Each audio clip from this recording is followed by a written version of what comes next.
Chapter 756. Hearing this, the two of them did not attack.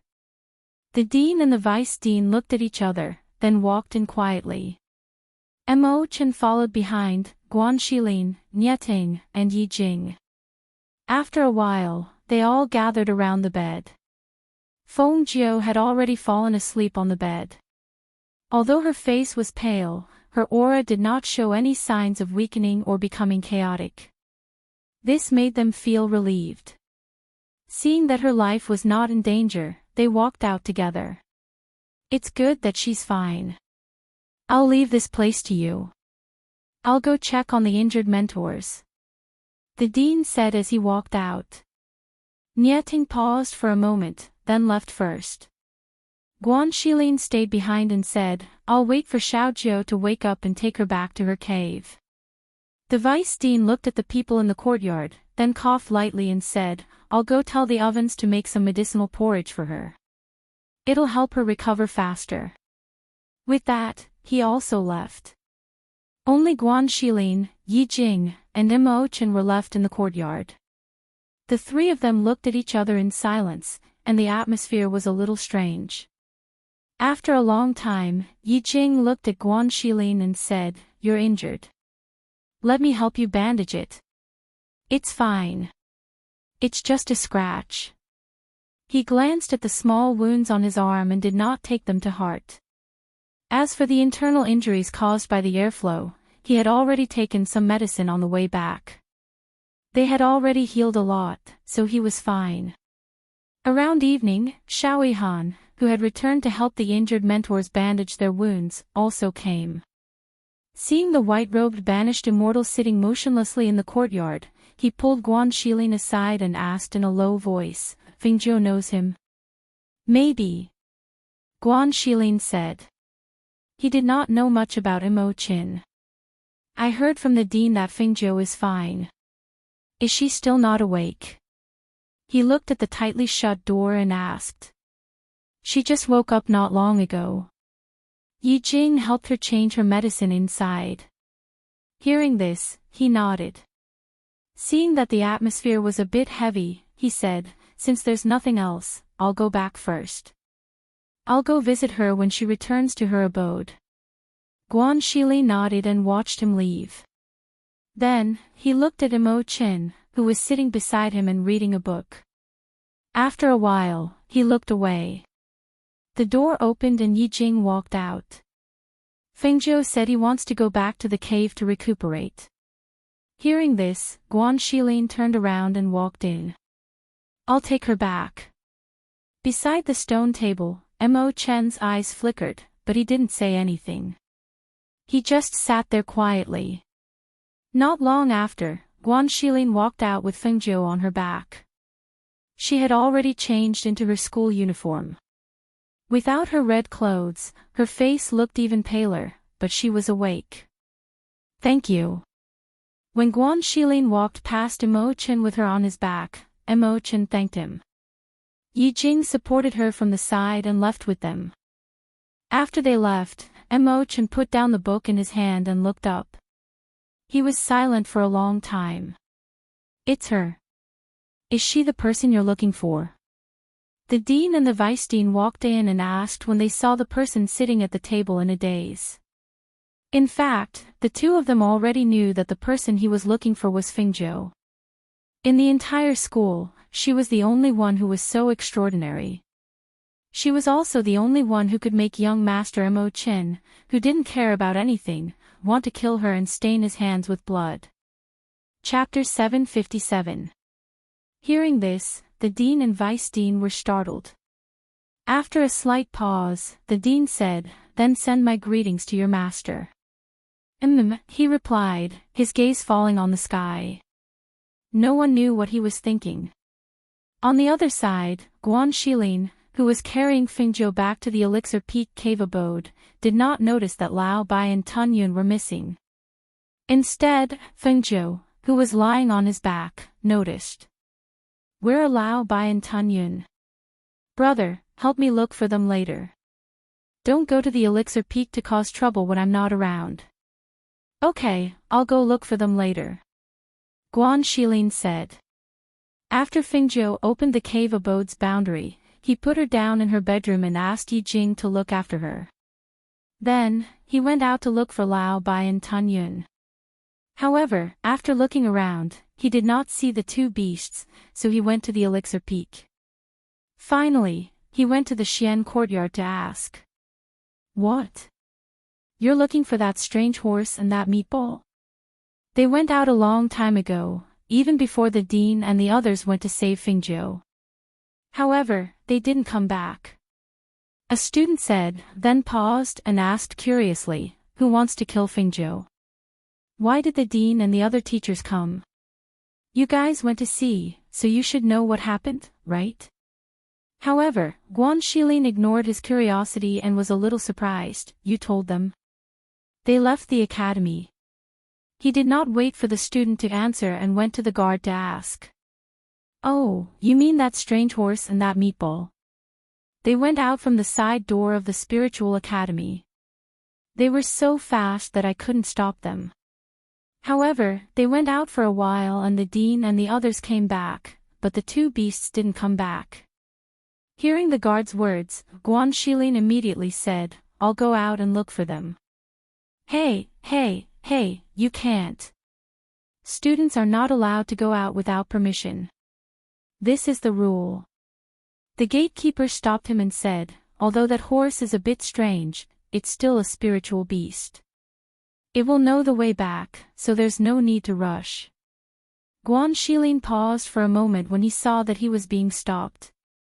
He then turned around and went to the main peak to look for the vice superintendent.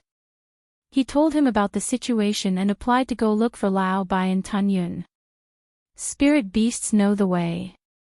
How about this? If they don't come back by tomorrow morning, I'll let you go out and look for them. You're also injured today, so you should rest and recuperate first. Maybe the two little beasts will come back later. The vice president paused for a moment before saying, don't worry, I'll tell the gatekeeper that the two beasts won't stop them. Hearing this, Guan Shilin nodded. Alright, I'll go to the cave residence and tell Xiao Zhou so that she won't worry. And, go. I asked someone to send her some medicinal porridge. Remember to let her eat it. Thank you, Vice Superintendent. He cupped his hands and bowed before leaving. At the same time, in the forest not far from the academy, Lao Bai and Tun Yun, who had mistakenly entered the array, were trapped inside. They walked for several hours but still couldn't get out. This made the two beasts, who were worried about Fingzhou, even more irritable. You said you knew the way and could tell the direction. Look at you now, you've fallen into this broken array. After walking around for so long, you still can't get out. By the time we get out, maybe Master will be dead. Tun Yun was furious and vented all his anger from being trapped in the array on Lao Bai. Chapter 758. Lao Bai circled around again and said, what should we do? We've been trapped here for a long time. Master won't really die, right? Humph. Now you know how to worry. Tun Yun snorted and lay on its back without moving. After thinking for a while, he said, I have a contract with my master. If my master's life is in danger, I will be able to sense it. I don't feel anything right now, so it shouldn't be life-threatening. Moreover, master has a natal contract beast. It's an ancient mythical beast. Even if something happens, it should protect master. We were too anxious when we came out earlier. We should have asked first. Then what should we do now? Wait for someone to save us.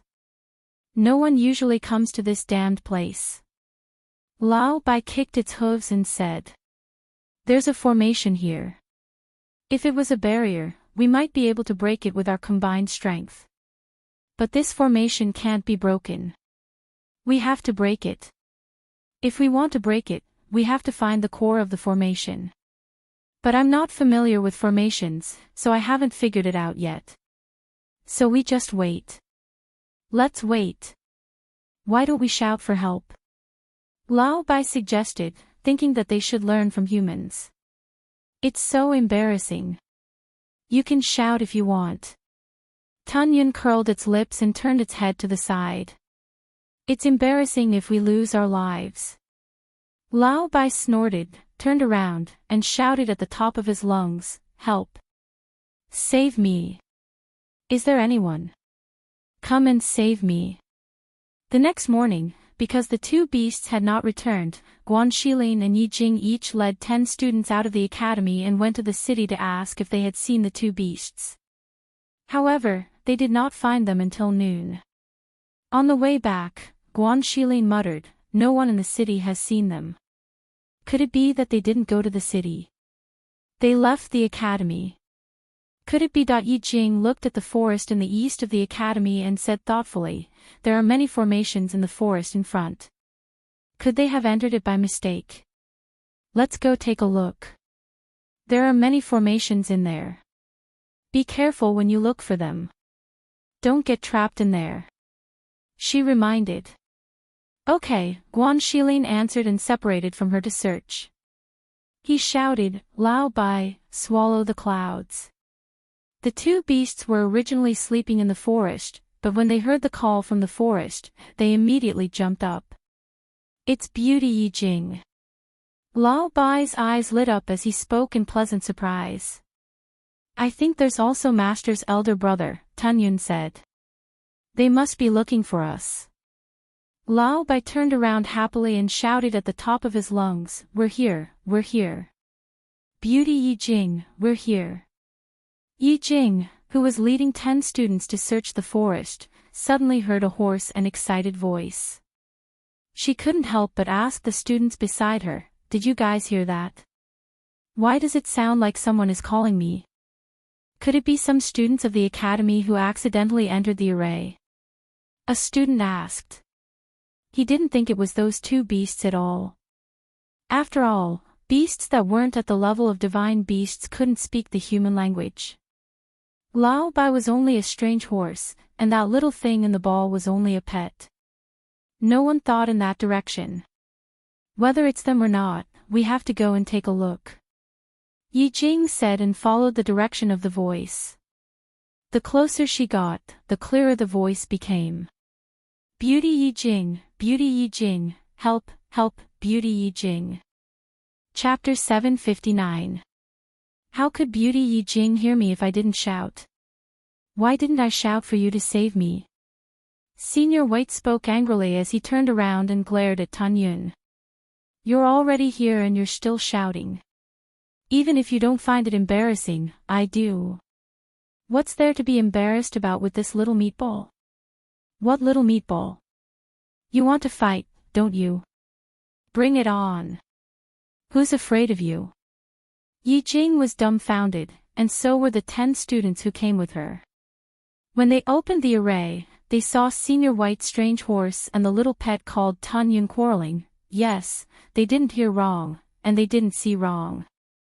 They were quarreling. Two beasts quarreling. They never knew that beasts that weren't divine beasts could actually speak. Moreover, they'd seen 2 of them at once. What exactly was going on?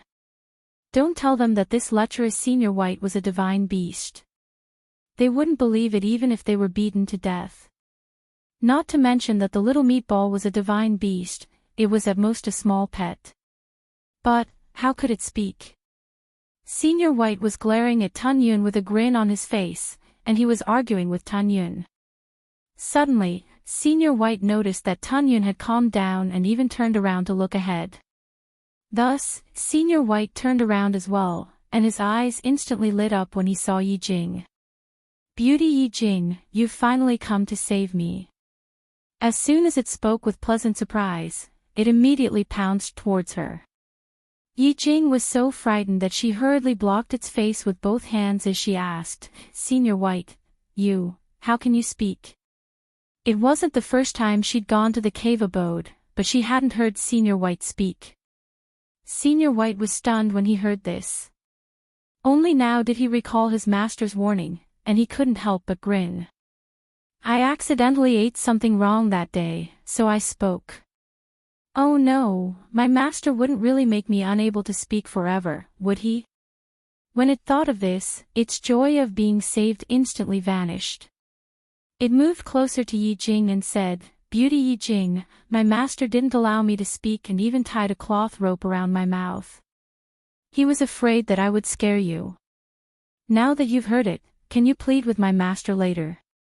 "Oh right, is my master all right?" Yi Jing stared at Lao Bai but didn't see anything different. She was surprised but still said, "Don't worry, she's fine. She's just injured and is now recuperating in the cave. She asked us to come out and look for you when she saw that you were missing." "Injured? Let's go back quickly." Lao Bai became nervous when he heard that. "You didn't hurt your face, right?" Hearing this, the corners of everyone's mouths twitched. They really didn't know if this white horse was worried that its owner would be injured. Or was he worried about hurting his face? Yi Jing smiled. "You'll know when you get back." She turned to the students behind her and said, "Call out to them and tell them that we found them." "Okay," the students answered and informed Guan Xilin's team, and the group headed to the academy. However, after they returned to the academy, the news that the two beasts could speak quickly spread among the students. For a time, Lao Bai's cloud-swallowing beast practically became the academy's new favorite. All of them specially went to Fingzhou's Immortal's cave on Elixir Peak to see exactly how different the two beasts were. Compared to everyone's curiosity, Enchanting was well aware of what was going on. He didn't know what breed that strange horse was, but he knew about that little meatball. Back then, it had swallowed the nascent soul of one of his nascent soul cultivators. That was a divine beast, how could it be a pet? Chapter 760. Because he knew that he wasn't welcome. Even if he went, he wouldn't be able to see her. In the past few days, the one who had the most comfortable time was Lao Bai. Almost all of the female students who came to visit were taken advantage of by him. Especially that mouth of his, the words that came out of his mouth made those female students burst with joy. Even if they knew that he was rubbing against their arms, they did not make a fuss about it. After all, in their eyes, he was just a beast, a horse. Being taken advantage of by him wasn't a big deal. After a few days of recuperation, coupled with his own medicine, Fingzhou's injuries gradually healed. On this day, she was wearing the green clothes of the alchemy department as she walked out of the cave.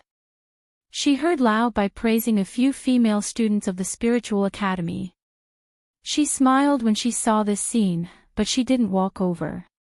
Instead, she leaned against the cave's door and watched.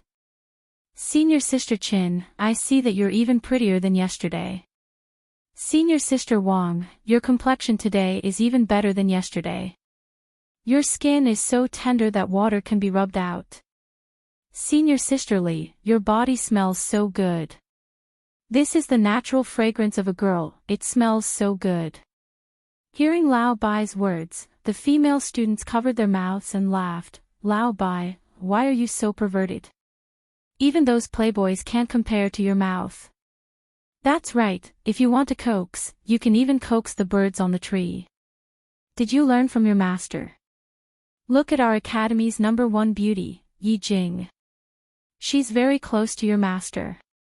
Many people in the academy are chasing after Yi Jing, but she doesn't like them. Instead, she likes your master." "No way, I was born with this talent." Lao Bai grinned. "Moreover, my master is extraordinarily handsome. He's so handsome that flowers bloom and horses ride when they see him. Beauty Yi Jing has good taste." Hearing this, the female students covered their mouths and laughed.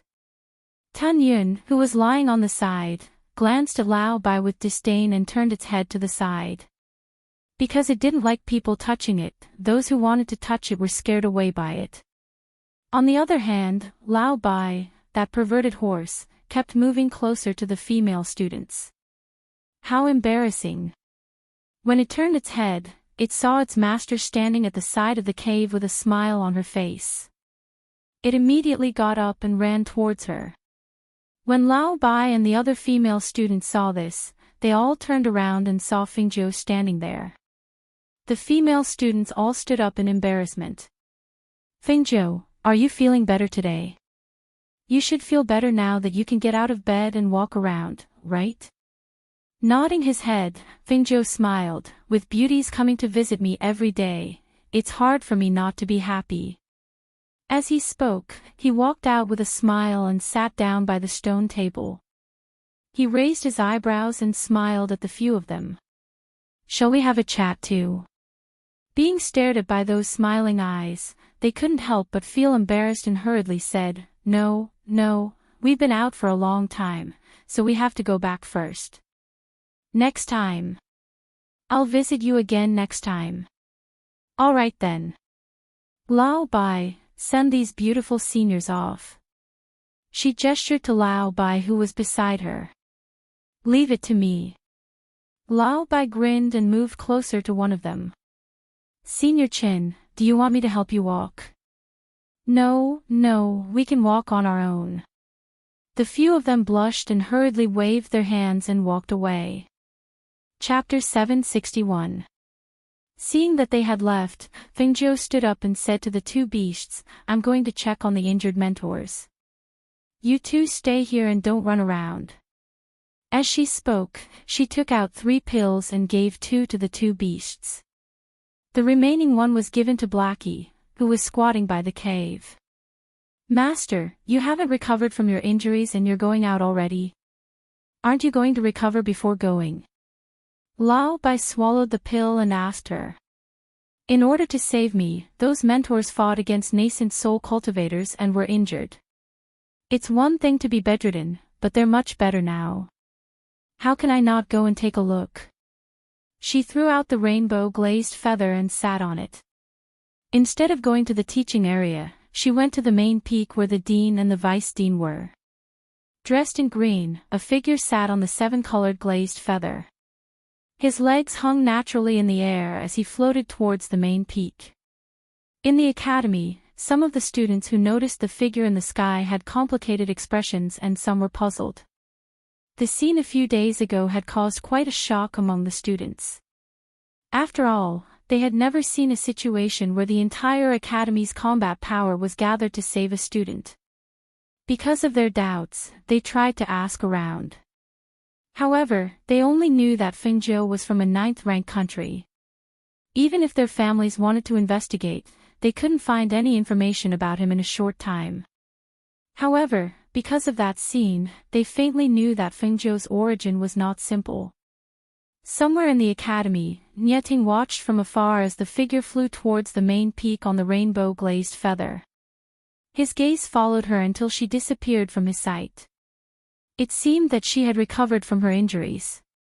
When she arrived at the main peak, she saw that other than the dean and the vice-dean, young Master Mo Chen was also there. She smiled and said, Dean, Vice-Dean, young Master Mo Chen, I'm here today to thank you. I would also like to ask the Vice-Dean to accompany me to visit the injured mentors. Fingzhou. Your injuries have recovered. Why didn't you rest for a few more days before getting out of bed? The Vice-Dean saw her and hurriedly gestured for her to sit down. Yes, I've almost recovered from my injuries. She didn't stand on ceremony and sat down at their stone table. Seeing that Mo Chen had been staring at her since she entered, she couldn't help but smile. Young Master Mo Chen, don't be too interested in me, I'm already taken. Mo Chen looked at her deeply, then looked away. He picked up his teacup and took a sip without saying anything. Seeing this, the dean and the vice-dean couldn't help but exchange a glance. The dean smiled and said, Fengzhou, the instructors have been nursed back to health by the Yao Peak and the alchemy department's instructors. Their bodies have more or less recovered. Only a few of them are seriously injured and can't get out of bed. If you want to see them, let the vice-dean go with you. All right. She stood up and looked at the vice-president. Then I'll have to trouble you. Heh, it's no trouble at all, said the vice-chancellor with a smile. He rose to his feet and followed her outside. After they left, the director looked at Imo-chin. Are you sure it's her? Do you want to bring her back to see your Shirzuan? However, with Fingzhou's personality, it'll be a bit difficult to bring her back to see your Shirzuan. Imo-chin shook his head. No need, I'll personally go and report to Shirzuan. She doesn't need to go. Does she still need to come back? Chapter 762.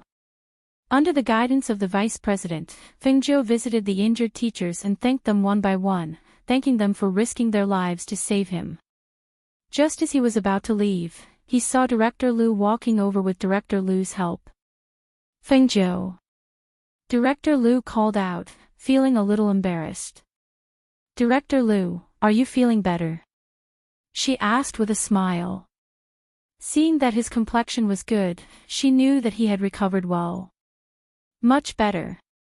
I heard that you were here, so I specially asked old Liu to help me over to thank you. That day, I scolded you so loudly, but you didn't care about the past and saved me. He was a little emotional, but also a little ashamed. Your temper is bad because of your poor health. That's understandable. No matter what, I still have to thank you. I heard that something happened to you, but I couldn't go and see you. I'm really sorry. It's just a small injury. I'm almost healed. She smiled and told him to take care of himself. After chatting for a while, she left with the vice president. When they were outside, she said goodbye to the vice president and left on her own. As for the academy's teachers and the others, she temporarily put this matter to heart. She would definitely have a chance to repay this favor in the future. As for the black market, she thought about it. There were only 3 people, so she could directly give them 3 bottles of medicine. It wasn't good to give out dozens of bottles of medicine at once, and it would definitely cause a stir. But for the black market, she could still give out 3 bottles. When she returned to the cave, she searched her space and found 3 bottles of medicine. In the evening, Guan Shilin came to see her and even brought her a basket of fruits. Xiaozhou, look what I brought you. He smiled and sat down at the stone table with the basket. He threw one to each of the 3 beasties and shouted towards the cave. Fingzhou walked out and smiled when he saw him. Brother, I wanted to ask Old Bai to look for you. So you came over. Oh. Why are you looking for me? He looked at him in surprise and handed over a fruit. I washed it. Eat it. Fingzhou took it and asked, where did you get it? The academy doesn't have this. I used my connections to get it back. He smiled and sat down at the table. It's like this. The black market president and the others helped me that day. I want to give them some gifts as thanks. I want you to help me make a trip. Sure, no problem. But you have to give me the dean's warrant, or you won't be able to leave the academy. He asked, what do you want to give them? Fengzhou smiled. Of course, we have to give them what they need the most. She gave and the others to give them to them, at the same time, and gave him the warrant to give them the next morning. Guan Shilin wrote it down and put it away. He sat with her for a while before leaving. The next morning, he took the order and left the academy, heading towards the black market in the east of the city, and in the black market, these few days, people were secretly discussing. Because ever since that day when the guild master, the elder, and that golden core cultivator came back injured, the ghost doctor did not send anyone to send a word of thanks. This made them feel lucky that they did not go with them at that time, but at the same time, they were gloating. Luckily we didn't go that day. Look, the president and Elder Gong are still pale after a few days of recuperation. I saw Elder Gong coughing and clutching his chest this morning. Chapter 763. That's right. The president and Elder Gong are fine, but little Liu is miserable. He's still lying in bed. I heard that his internal injuries are quite serious. It hurts when he moves, and he can't get out of bed even after 3 days of recuperation. He's so stupid. He went as soon as the president called. Didn't he see that everyone else didn't go? It's normal for Elder Gong to go. After all, he's the president's uncle. If the president went, how could he not go? Why would little Lu, a beginner golden core cultivator, join in the fun? Isn't he asking for trouble? As they were talking, another nascent soul stage elder of the black market heard them and walked over. What are you all talking about? Don't you have anything to do? Seeing the nascent soul stage elder, everyone couldn't help but lower their heads. Just as they were about to leave, they saw the black market steward rush in and go to the president's courtyard. Isn't that steward in front of the black market? Why is he inside? Look at how hurried he is. What's the matter? I'll go ask around. A cultivator said and left first. Not long after, the steward who went in earlier quickly walked out and went to the front again. This time, he led Guan Shilin to the hall. The president and Elder Gong also arrived at the hall at this time. The cultivator who went to ask around quickly came back and said to everyone, "It seems that the ghost doctor sent him. He said he came to thank us. He's in the hall now." The president and Elder Gong are both there. It's said that this man is the ghost doctor's sworn brother. Hearing this, everyone had different expressions. Especially the nascent soul stage elder, he couldn't stand it anymore. He couldn't help but walk to the hall. Everyone behind him saw this and followed. In the hall, the president asked someone to serve tea and snacks. He smiled at Guan Shilin and said, "How's the ghost doctor's injury now? Is it better?" Her injury is recovering very well. She could walk around 2 days ago. Because she remembered the help the 3 of you gave her that day, she felt a little better today, so she asked me to come over. By the way, where's that person? Guan Shilin looked at the 2 and asked the golden core stage cultivator, "Is he seriously injured?" Just as the president was about to speak, he saw the other people outside come in under the lead of the nascent soul stage elder. Seeing this, he smiled and said to everyone, "This is Guan Shilin, young Master Guan." Then, he turned to Guan Shilin and said, "This is another nascent soul stage elder of our black market. His surname is Li." Hearing this, Guan Shilin stood up and saluted the nascent soul elder. "Nice to meet you. Young Master Guan, sit down, please." The nascent soul stage elder gestured and sat down at the side. He secretly sized up Guan Shilin, guessing what kind of gift he would bring to express his gratitude on behalf of the ghost doctor.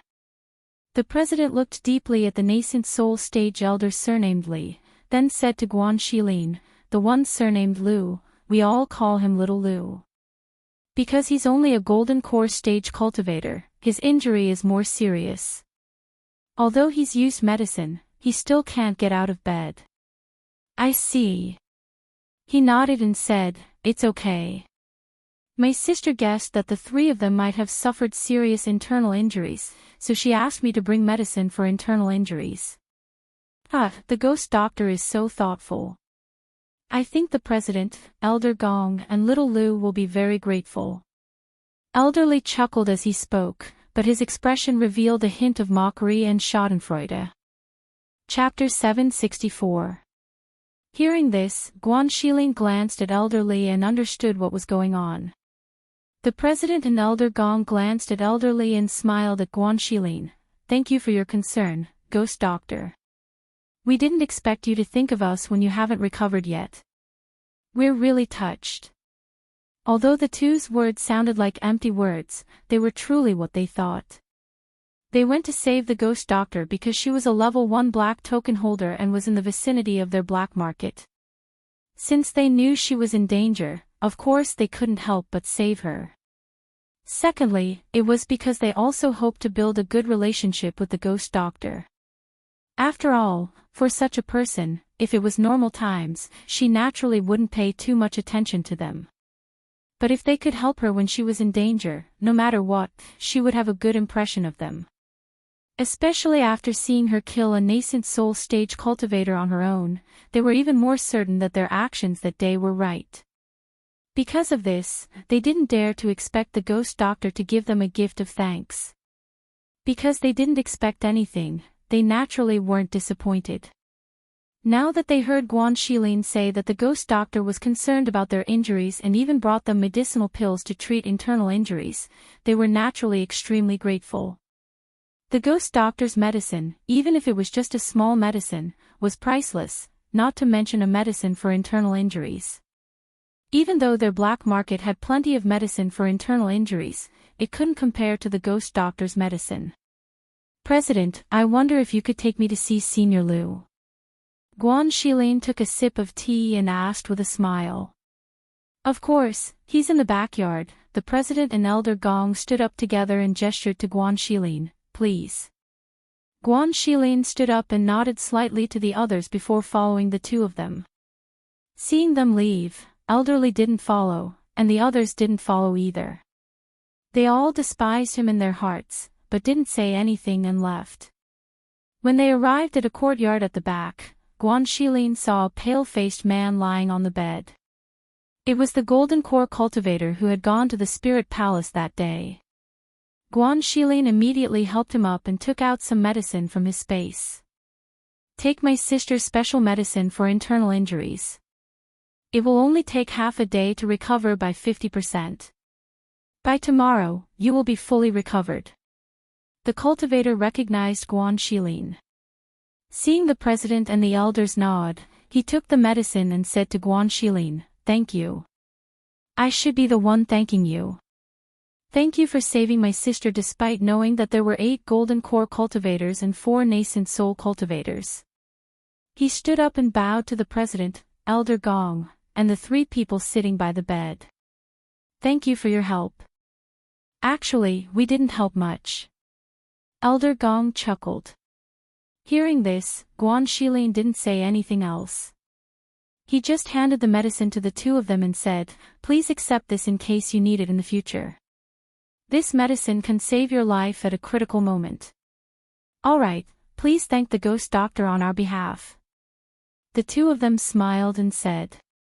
However, as soon as they finished speaking, they saw a strange smile on his face and couldn't help but be startled. "The medicine for internal injuries isn't a gift from my sister to the 3 of you.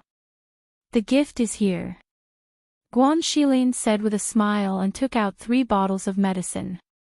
Chapter 765. This bottle is for the president. He's at the peak of the Golden Core realm. If he takes this bottle, he can break through the threshold of the peak of the Golden Core realm and become a nascent soul realm cultivator. As soon as Guan Shilin finished speaking, he saw the president's eyes widen in shock. He was so excited that his body trembled. This is the one that can help you advance. Yes, you are all core figures of the black market. Naturally, you know about the black market. Those who have a good relationship with my sister have all received this advancement medicine from her." As he spoke, he put a bottle of medicine in the president's hand. "I know, of course I know. That's a priceless treasure.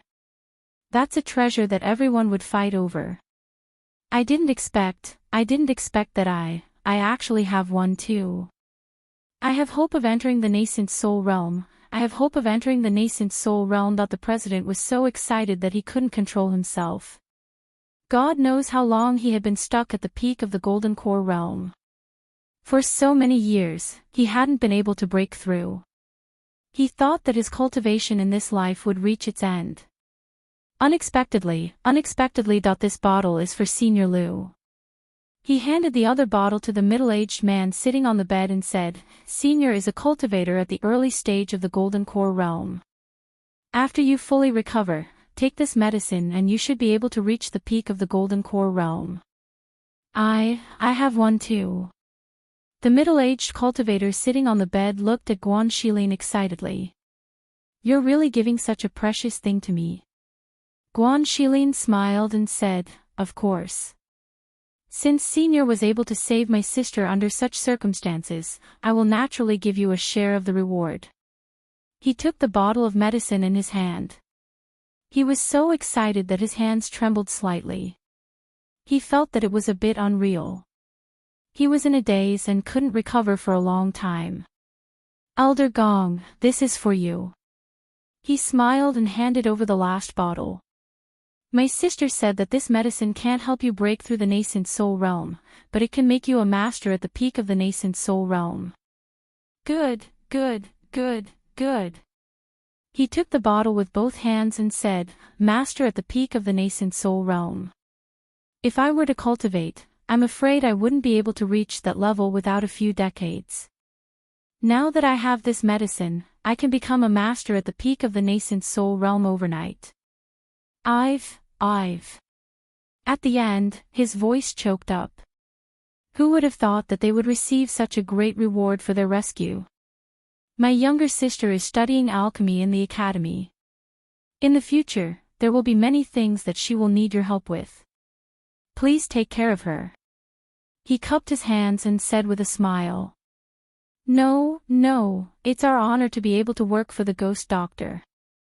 If that's the case, I'll take my leave first. As he spoke, he turned to look at the middle-aged cultivator sitting on the bed, who had yet to recover from his shock. He said to the guild master and Elder Gong, I hope no one in the black market covets Senior Lu's medicine. Hearing this, the cultivator who had been sitting on the bed in a daze finally came to his senses. He looked at Guan Shilin in astonishment, then looked at the president and Elder Gong. The president and Elder Gong knew that he was worried that Xiao Lu's potion would be taken away by another Yuanying stage elder, so they said solemnly, Don't worry, child Guan. With the two of us here, no one in the black market would dare to do such a thing. What is it? Chapter 766. Oh, it's Elderly, the president smiled and said, Why are you here? At this time, Elder Li's gaze landed on the medicine bottle in the hands of the middle-aged cultivator who was sitting on the bed. I wanted to come over and see how little Lu's injuries were recovering, but I heard you guys talking about something. Perhaps sensing his gaze, the cultivator's heart skipped a beat as he recalled Guan Shilin's words from before. He couldn't help but feel a little nervous as he tightened his grip on the bottle. Oh, it's young Master Guan who gave little Lu some medicine for his internal injuries and told him to keep it carefully. The president smiled and gestured, Little Lu, why aren't you keeping the medicine? Yes.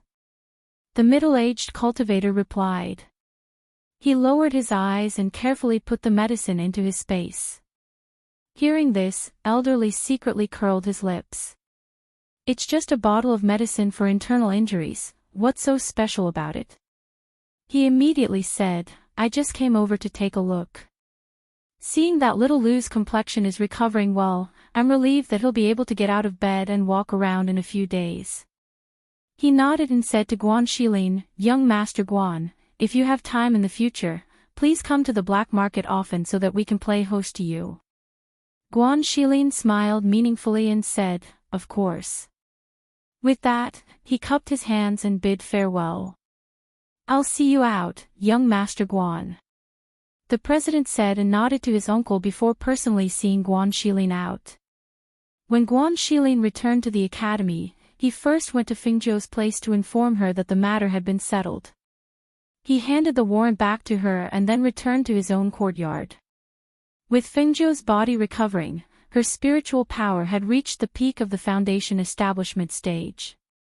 She wasn't in a hurry to improve her spiritual power, so she threw herself into refining pills wholeheartedly. Ever since she started refining pills, outsiders were forbidden to enter her pill mountain.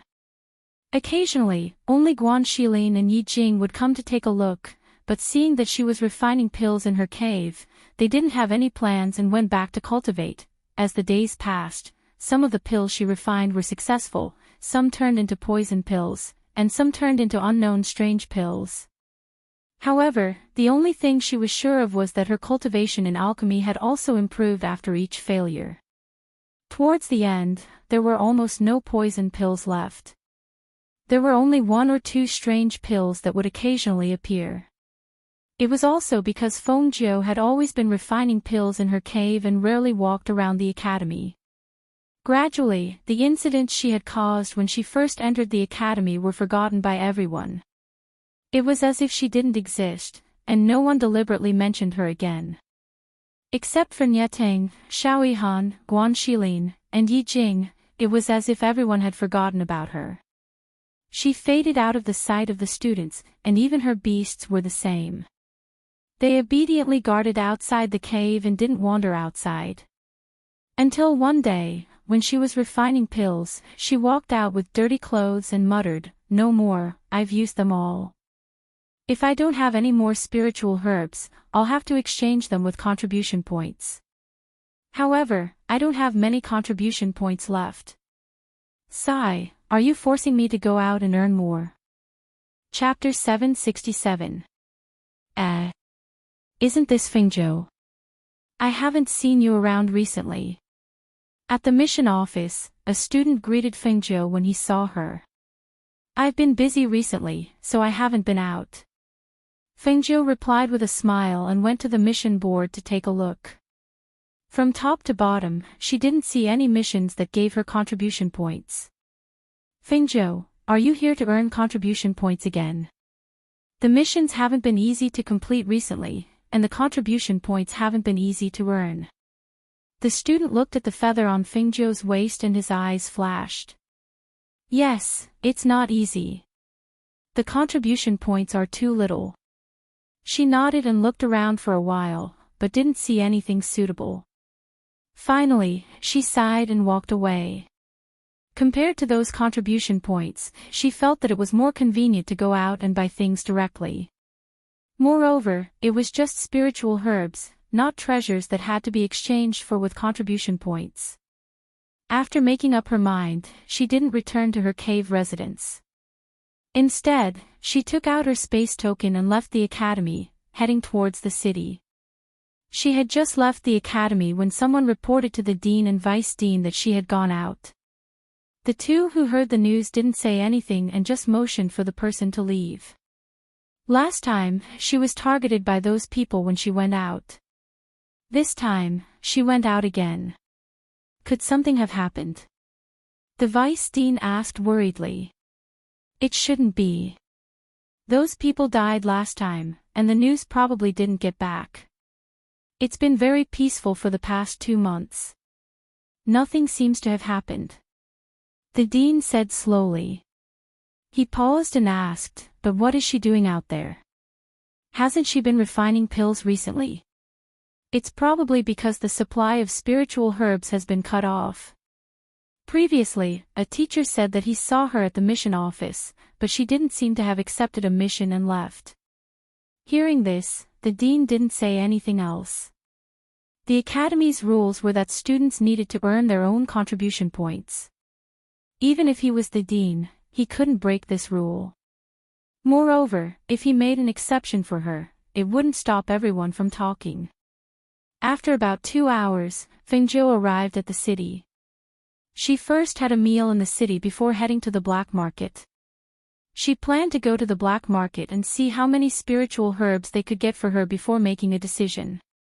She had been to the black market with Xiaoyihan before, so she didn't need to ask for directions.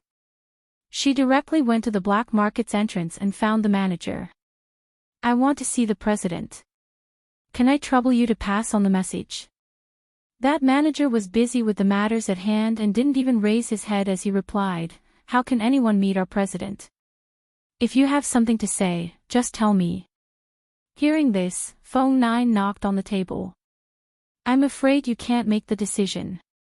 What do you mean I can't make a decision? You. The steward raised his head and was about to shout, but when he saw the young man's handsome face, his legs trembled. He immediately smiled and said, so it's young Master Feng. Young Master Feng is looking for the president, right? Inside, the president inside. Heat, Tites, he. The guild leader and elder Gong had specially instructed them not to offend this Gongzi, and that he was even more important than an esteemed guest. Recalling his previous tone, their hearts couldn't help but tremble. As they walked, they raised their sleeves to wipe off their cold sweat. Why did you bring him inside? Elderly, who was walking towards them, glanced at Feng Jiu with a sullen face and spoke to the steward. "Greetings, elderly," the manager bowed and said, "This is young Master Feng. He's here to see the president." Chapter 768. So it's young Master Feng. Young Master Feng, I'm an elder of the guild. My surname is Li. His eyes narrowed into slits as he smiled, his expression flattering and fawning. I was the one who hosted your brother the last time he came. Hearing this, Feng Jiu smiled slightly and nodded. So it's elderly, nice to meet you. At this time, elderly waved his hand to the manager. You can go to the front. I'll bring young Master Feng in to see the guild leader. Yes. The steward made a sound of acknowledgement before walking out. In his heart, he was wondering why elderly's attitude had changed so much. Young Master Feng, please come in. Elderly made an inviting gesture and led the way. Seeing this, Feng Jiu followed in. Young Master Feng, please take a seat. I'll have someone invite the guild leader. As he spoke, he ordered a guard to bring the guild leader over, then he went in to receive her. Only the heavens knew how much he regretted it now. Since the day Guan Shilin sent the gift of thanks, in a short month, the guild leader broke through from the peak of the Golden Core stage to the Nascent Soul stage. His clan uncle also broke through to the peak of the Nascent Soul stage. Xiaolu also broke through from the early stage of the Golden Core stage to the peak of the Nascent Soul stage. If he couldn't guess the reason for these successive breakthroughs, he wouldn't have been able to get the position of an elder of the black market. Every time he thought about how the guild leader broke through and became a Nascent Soul stage cultivator, his strength was comparable to his own. His clan uncle, Elder Gong, was originally one level lower than him, but now, he was 2 levels higher than him and became a Nascent Soul stage cultivator. At this level, they could already apply to be transferred to a higher level black market guild, but they still stayed here. Wasn't it because the ghost doctor was still here?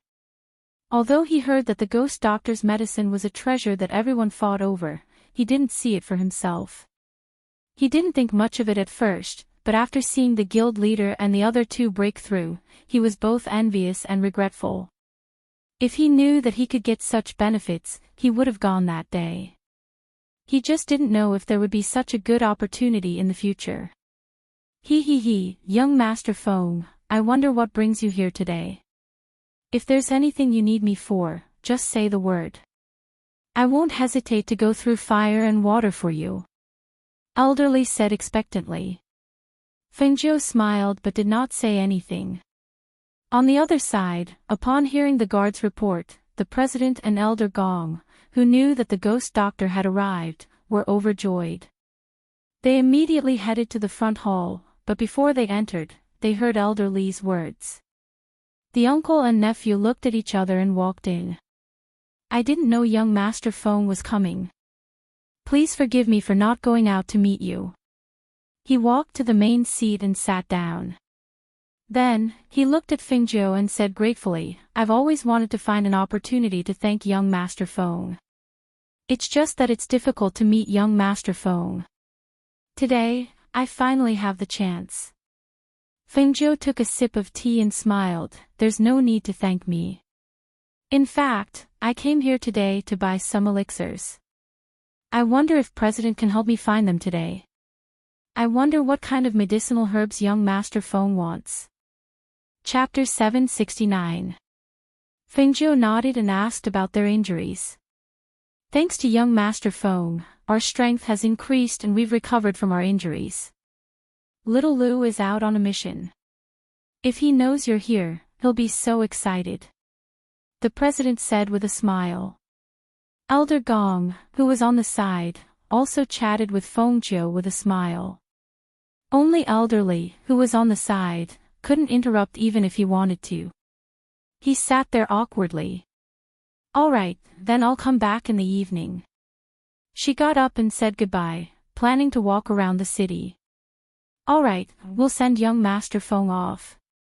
The president and Elder Gong said as they walked her out. She walked around the city and bought a lot of things. Just as she was about to go to the black market, she saw a treasure house not far away and walked towards it. "Young master, what do you need?" the shopkeeper asked with a smile. His gaze swept past Fengzhou's green robe and landed on the feather at his waist. Noticing the shopkeeper's gaze, Fengzhou didn't mind. After walking around, his gaze landed on something on the counter.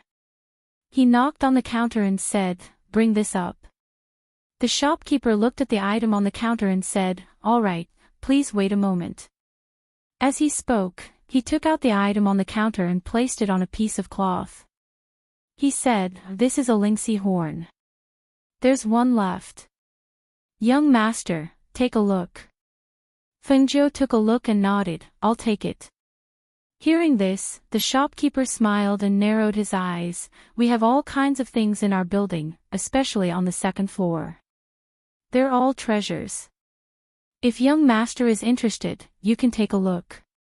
Hearing this, she nodded and walked up to the second floor. When she reached the second floor, she saw an open white robe. When she saw the white robe, she inexplicably thought of Mo Chen's heavenly silk robe that she washed and ruined. After thinking for a while, she pointed at the white robe and said, "I'll take that too. Young master really has good taste. This is a heavenly silk robe. It's warm in the winter and cool in the summer. It's as light as a feather. There's only one of it in our building," the shopkeeper said as he asked someone to take the robe down and fold it properly downstairs. After walking around, he didn't see anything else that caught his eye, so he asked the shopkeeper to pay the bill. After paying the bill, the shopkeeper even gave Fengzhou some trinkets as a bonus, hoping that he would come again next time. However, when he came downstairs, he saw two men and a woman surrounding the waiter and talking. When the waiter saw the shopkeeper come down, he hurriedly went forward and said, "Shopkeeper, this lady said that she took a fancy to the heavenly silkworm robe and refused to let me pack it up." Hearing that, the shopkeeper looked at the three people. He didn't recognize the two behind them, but he recognized the woman. He smiled and said, "So it's the young miss of the He family." "Shopkeeper, I took a fancy to the heavenly silkworm robe before, but I didn't have enough money on me, so I went back to get it." "How could you just turn around and sell it to someone else?" The woman stared at the shopkeeper with slight anger. He, young miss he, please calm down. You didn't tell me to keep it, and you didn't pay a deposit. Naturally, I didn't know that young miss he wanted it. Coincidentally, this young master also took a fancy to it. Then did he pay the bill?" "He did," the shopkeeper said with a smile. He walked up and personally wrapped up the robe, then handed it to Fengzhou along with the rhinoceros horn. Fengzhou smiled. When he was about to put it away, the woman stopped him. Chapter 770. Upon hearing this, the girl seemed to have just noticed that her hand was pressing on the young man's hand. She quickly retracted her hand and looked at Fengzhou, asking, "Sell me this robe. This is what I saw this morning." "I'm sorry, I want to give it away. I'm not selling it." She smiled and kept the robe. At the same time, the two men behind her who had been silent all this while silently sized up Fengzhou.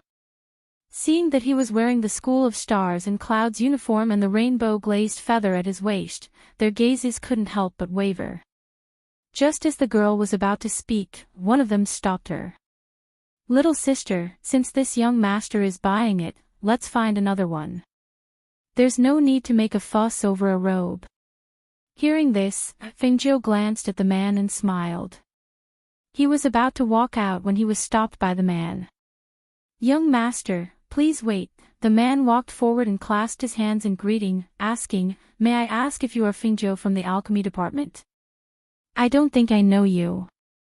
Fengzhou glanced at him and said, "Ha, you don't know me, but I've heard of you. As a new student, you're not only a popular figure among the new students, but you're even more popular than the top 10 students. I've always wanted to make friends with you, but I never had the chance. Why don't I be the host and treat you to a drink at the restaurant in front?" At this point, he seemed to remember something and said, I forgot to introduce myself. My surname is He, and I'm a disciple of the He clan, one of the 8 great clans in Star Cloud City. No, I have something to do. I can't stay for long. He waved his hand and took a step forward. The girl angrily blocked his way. How can you be so ungrateful? My brother wants to treat you because he thinks highly of you. You. She glared at him angrily, but when she met the young man's deep, bottomless eyes, she couldn't bring herself to say the rest of her words. Miss, please make way. Fengzhou's voice was gentle and indifferent. A smile appeared on his lips, but it didn't reach his eyes. Seeing this, the man immediately pulled the woman aside. Little sister, don't be rude. He growled. Just as he was about to speak, Fengzhou had already walked out. Not long after, he disappeared into the crowd. Brother, why are you being so courteous? That person really doesn't know how to appreciate favors. Furthermore, he even bought my heavenly silkworm robe. She stomped her foot angrily. The man on the other side was also a disciple of the 8 great clans. At this moment, he walked up and said to the woman, this person is not simple. Even if you can't befriend him, you can't provoke him. I don't see anything special about him. The woman pursed her lips and said. 2 months ago, the principal of the School of Stars and Clouds and the other instructors went to rescue the person called Fengzhou. Our clan only found out that he came from a 9th-ranked country, and the other clues were cut off. In short, it's best not to provoke this person. The man said as he took the lead and walked out. Did you hear that? Avoid him if you see him in the future. The man's surname he also instructed before following the people in front of him out. Humph. The woman stomped her foot and harumphed. She turned around and glared at the shopkeeper, who was standing at the side, before running off with the people in front of her. Chapter 771. When she arrived at the black market, the president and Elder Gong were already waiting there. Elderly was also with them. Seeing Elderly, Fengzhou couldn't help but want to laugh. Although she knew that her medicine was a treasure that cultivators would fight over, she didn't expect that Elderly, who had lived for so long, would actually be so clingy.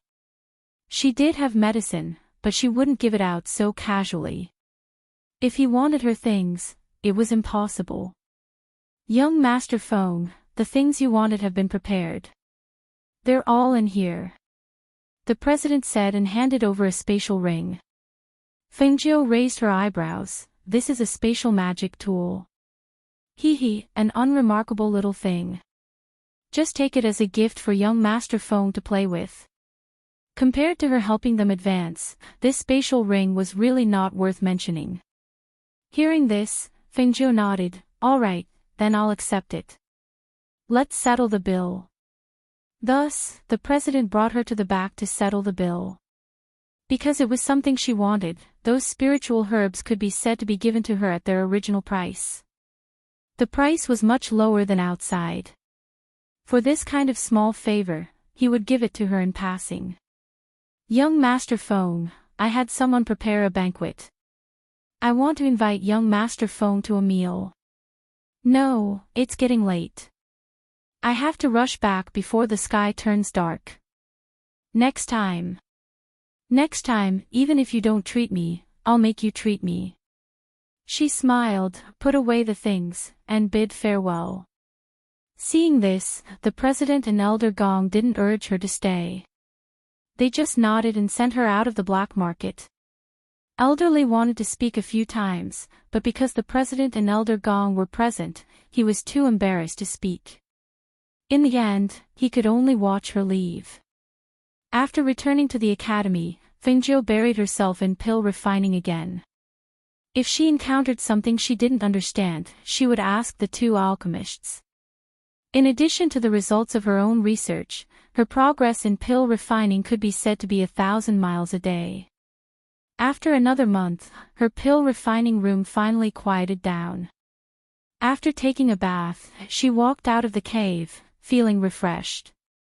After a few months of research, he had almost grasped the Tao of alchemy.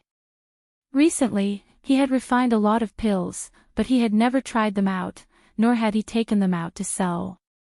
Now, it was time to take a break. However, just as she was about to find Yi Jing and her brother for a chat, she bumped into the vice director. Feng Zhou. I was just about to look for you. Is something the matter, Vice Academy head? She was slightly surprised as she sat on the flying feather. She was curious about his serious expression. Yes, come with me, he said as he walked towards the main peak. Feng Zhou followed closely behind him. When she arrived at the main peak, she saw that the principal was also present. She bowed and said, "Greetings, Principal." "Sit." Because there was no one else around, only the three of them, he directly said, "I called you here because I have something to tell you." She sat down at the table and said, "Dean, please speak. Since you're holding the Azure Edge sword, you've naturally heard of Tianyuan Palace. It seems that Tianyuan Palace's palace master, Chu Batian, has some relationship with you, right?" Hearing this, her eyes moved slightly and she nodded, "Yes, he's my master." Although he hadn't taught her anything, he had left her many good things. In her space, some of the things were her master's lifelong collection, while others were originally in her space. Chapter 772. Feng Zhou didn't say anything and just listened quietly. The headmaster would not mention this for no reason. They had all seen her possessing the Azure Edge sword that day, but none of them chose to say anything about it, nor did they leak any information about it. Now that he mentioned it a few months later, something must have happened that she did not know about. The Tianyuan Palace is filled with vicious people who kill people like flies. There are also some rogue cultivators who are rejected by the righteous path. They have all become members of the Tianyuan Palace.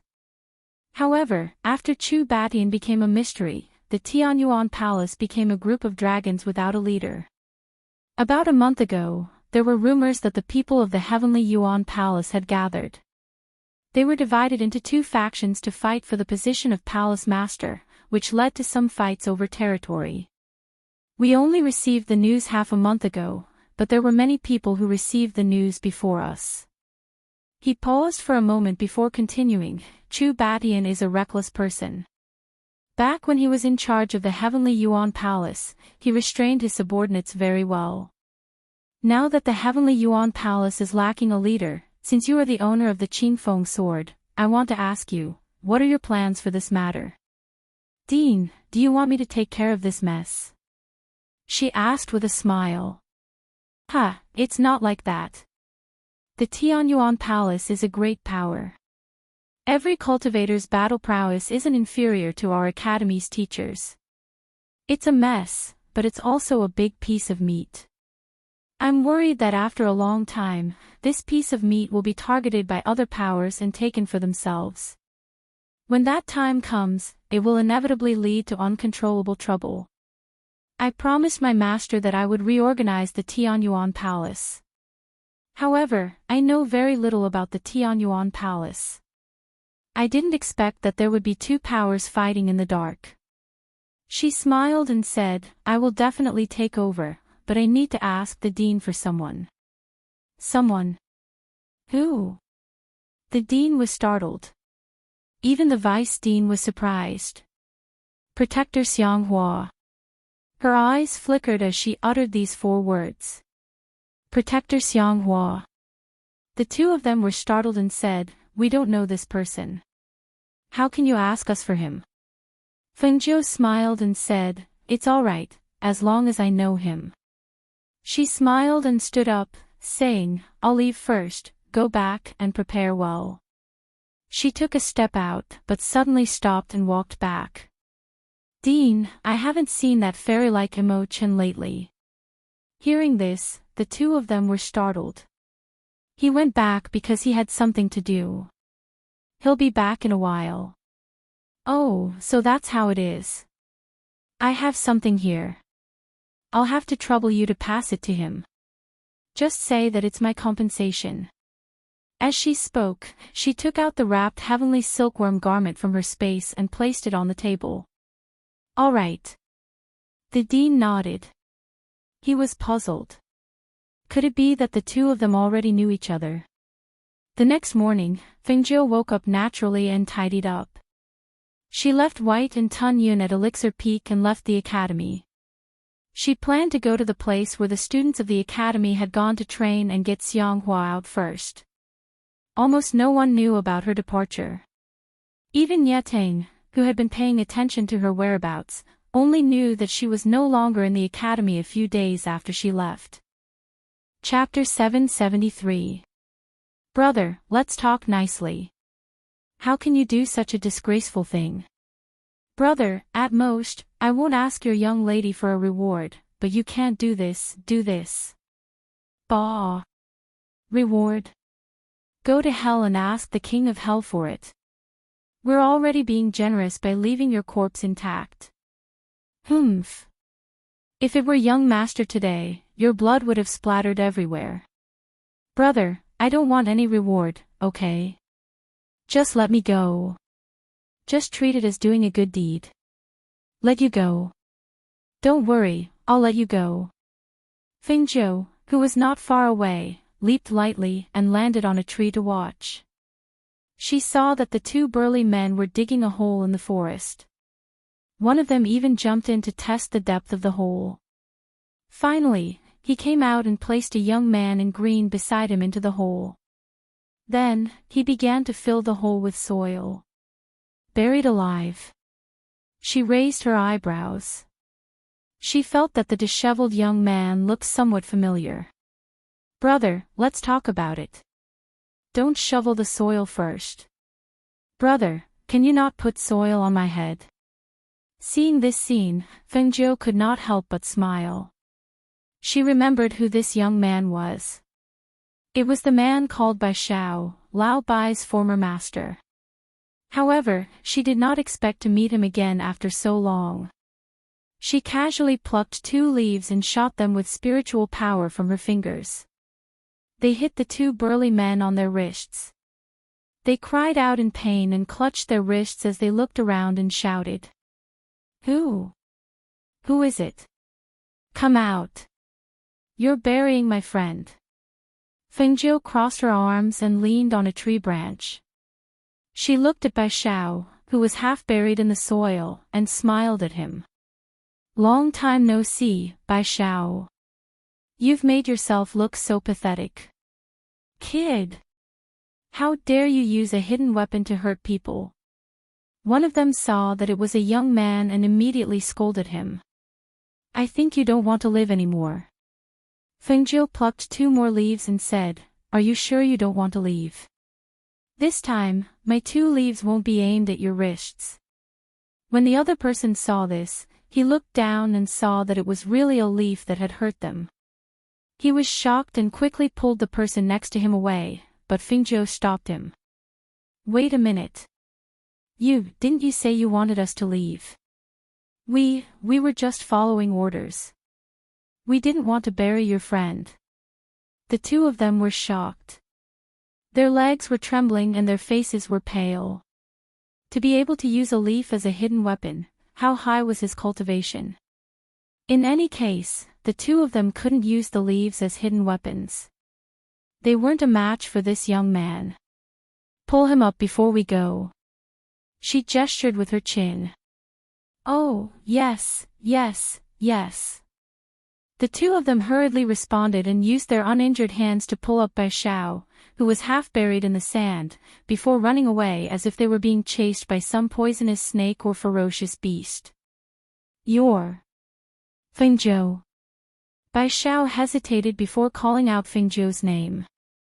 "Yes, it seems like you still remember me." She nodded and smiled. "Bai Shao, what happened to you? How did you get yourself into such a sorry state?" As she spoke, she untied the ropes on his body. It's a long story. Chapter 774. Old Bai. It's a long story. She smiled and shook her head. She looked at the dirt on his body and said, "There's a stream not far ahead. Do you want to take a bath? Change your clothes." "That's a good idea. We can talk after I've washed up. It's really rude of me to be like this." He was a little embarrassed. He followed the direction Fengjiu had pointed out and found the stream. He quickly took off his clothes and jumped into the stream to take a bath. Fengjiu did not follow him. Instead, he caught a pheasant and roasted it while he was bathing. "It smells so good. Fengjiu, I've been hungry for an entire day. They haven't given me any food." He changed his clothes and his hair was still dripping with water. He sat down beside Fengjiu and drooled as he stared at the pheasant roasting over the fire. "Come, have some wine first." She took out a small jar of wine from her space and poured him half a bowl. It's enough, it's enough." He held the bowl with both hands. "I don't really know how to drink." "If you don't know how to drink, then you can't drink on an empty stomach. How about this? Wait a moment, this pheasant is almost done." She smiled and began to add some seasonings. She asked, "Why are you always wandering around whenever I see you? Where are you going?" "I don't want to go anywhere. I was just chased out by my family. They told me to come out and gain experience. But I kept running into obstacles." He held the wine in both hands and stared at the pheasant as he spoke. He told her everything that had happened to him in the past few days. "Oh. You're from a family of beastmasters?" She was slightly surprised, but immediately understood. "That's right. If he wasn't from that family, he wouldn't have been able to get a strange horse like Old Bai." "Yes, but it's useless. I'm not good at martial arts, so I only know how to tame beasts. But sometimes, accidents happen when it comes to taming beasts. For example, I can't tame a strange horse like Old White. For example, the pet beast of the young lady just now, for some reason, it jumped around and scratched its master's new clothes. It even scratched the back of its master's hand until it bled." Fengjiu cut a chicken leg with a knife and gave it to him. "In other words, you have nowhere to go now." "Well, my family won't let me go back. They want me to make a name for myself outside. However, making a name for myself is too difficult. I'm afraid that I'll lose my little life." He swallowed his saliva and took the drumstick. Because it was slightly hot and he used a leaf as a cushion to keep it warm, he took a bite. The rich aroma of the meat spread in his mouth, making his eyes turn red. "Fengjiu, you treat me too well. You don't know, that family asked me to tame beasts, but they gave me vegetables and steamed buns to eat every day. I was so hungry that I lost a lot of weight. Yesterday, they didn't give me any food, and today, they caught me and buried me alive. They really went too far. Do you really know how to tame beasts?" She was also very doubtful. After all, when they first met, he was thrown off the back of a horse by Lao Bai. "Of course I can, it's just that there are some accidents occasionally, but I really know how to tame beasts, really." As if afraid that he wouldn't believe him, he emphasized again. "Since you have nowhere to go, do you want to come with me?" She was like a big wolf with a big tail, smiling innocently. "The place I'm going to this time has many beasts. You can use it to practice. How about it? Do you want to come?" Hearing this, he didn't immediately agree. Instead, he looked at her with a serious face and asked, "If you see me being chased by a beast and have nowhere to run, will you save me?" Chapter 775.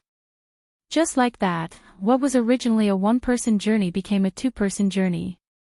Fengjiu led him to sit on Flying Feather as they headed towards the training forest. On the way, she told him about Senior White.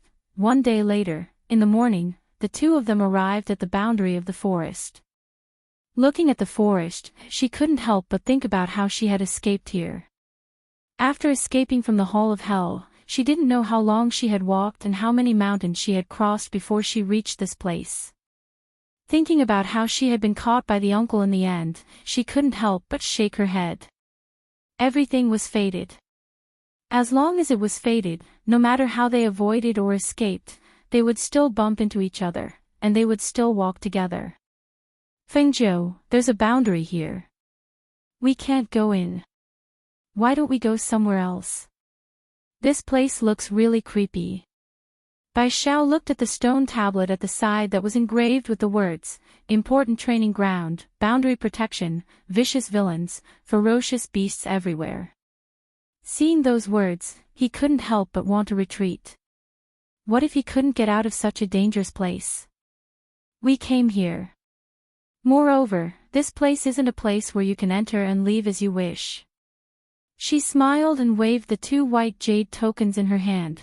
Other than ferocious beasts, there are also some villains caught by the 3 major sects and the School of Stars and Clouds. However, they can't get out without this thing.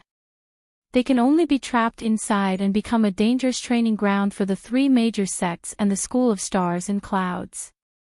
You said that the person you're looking for is also inside.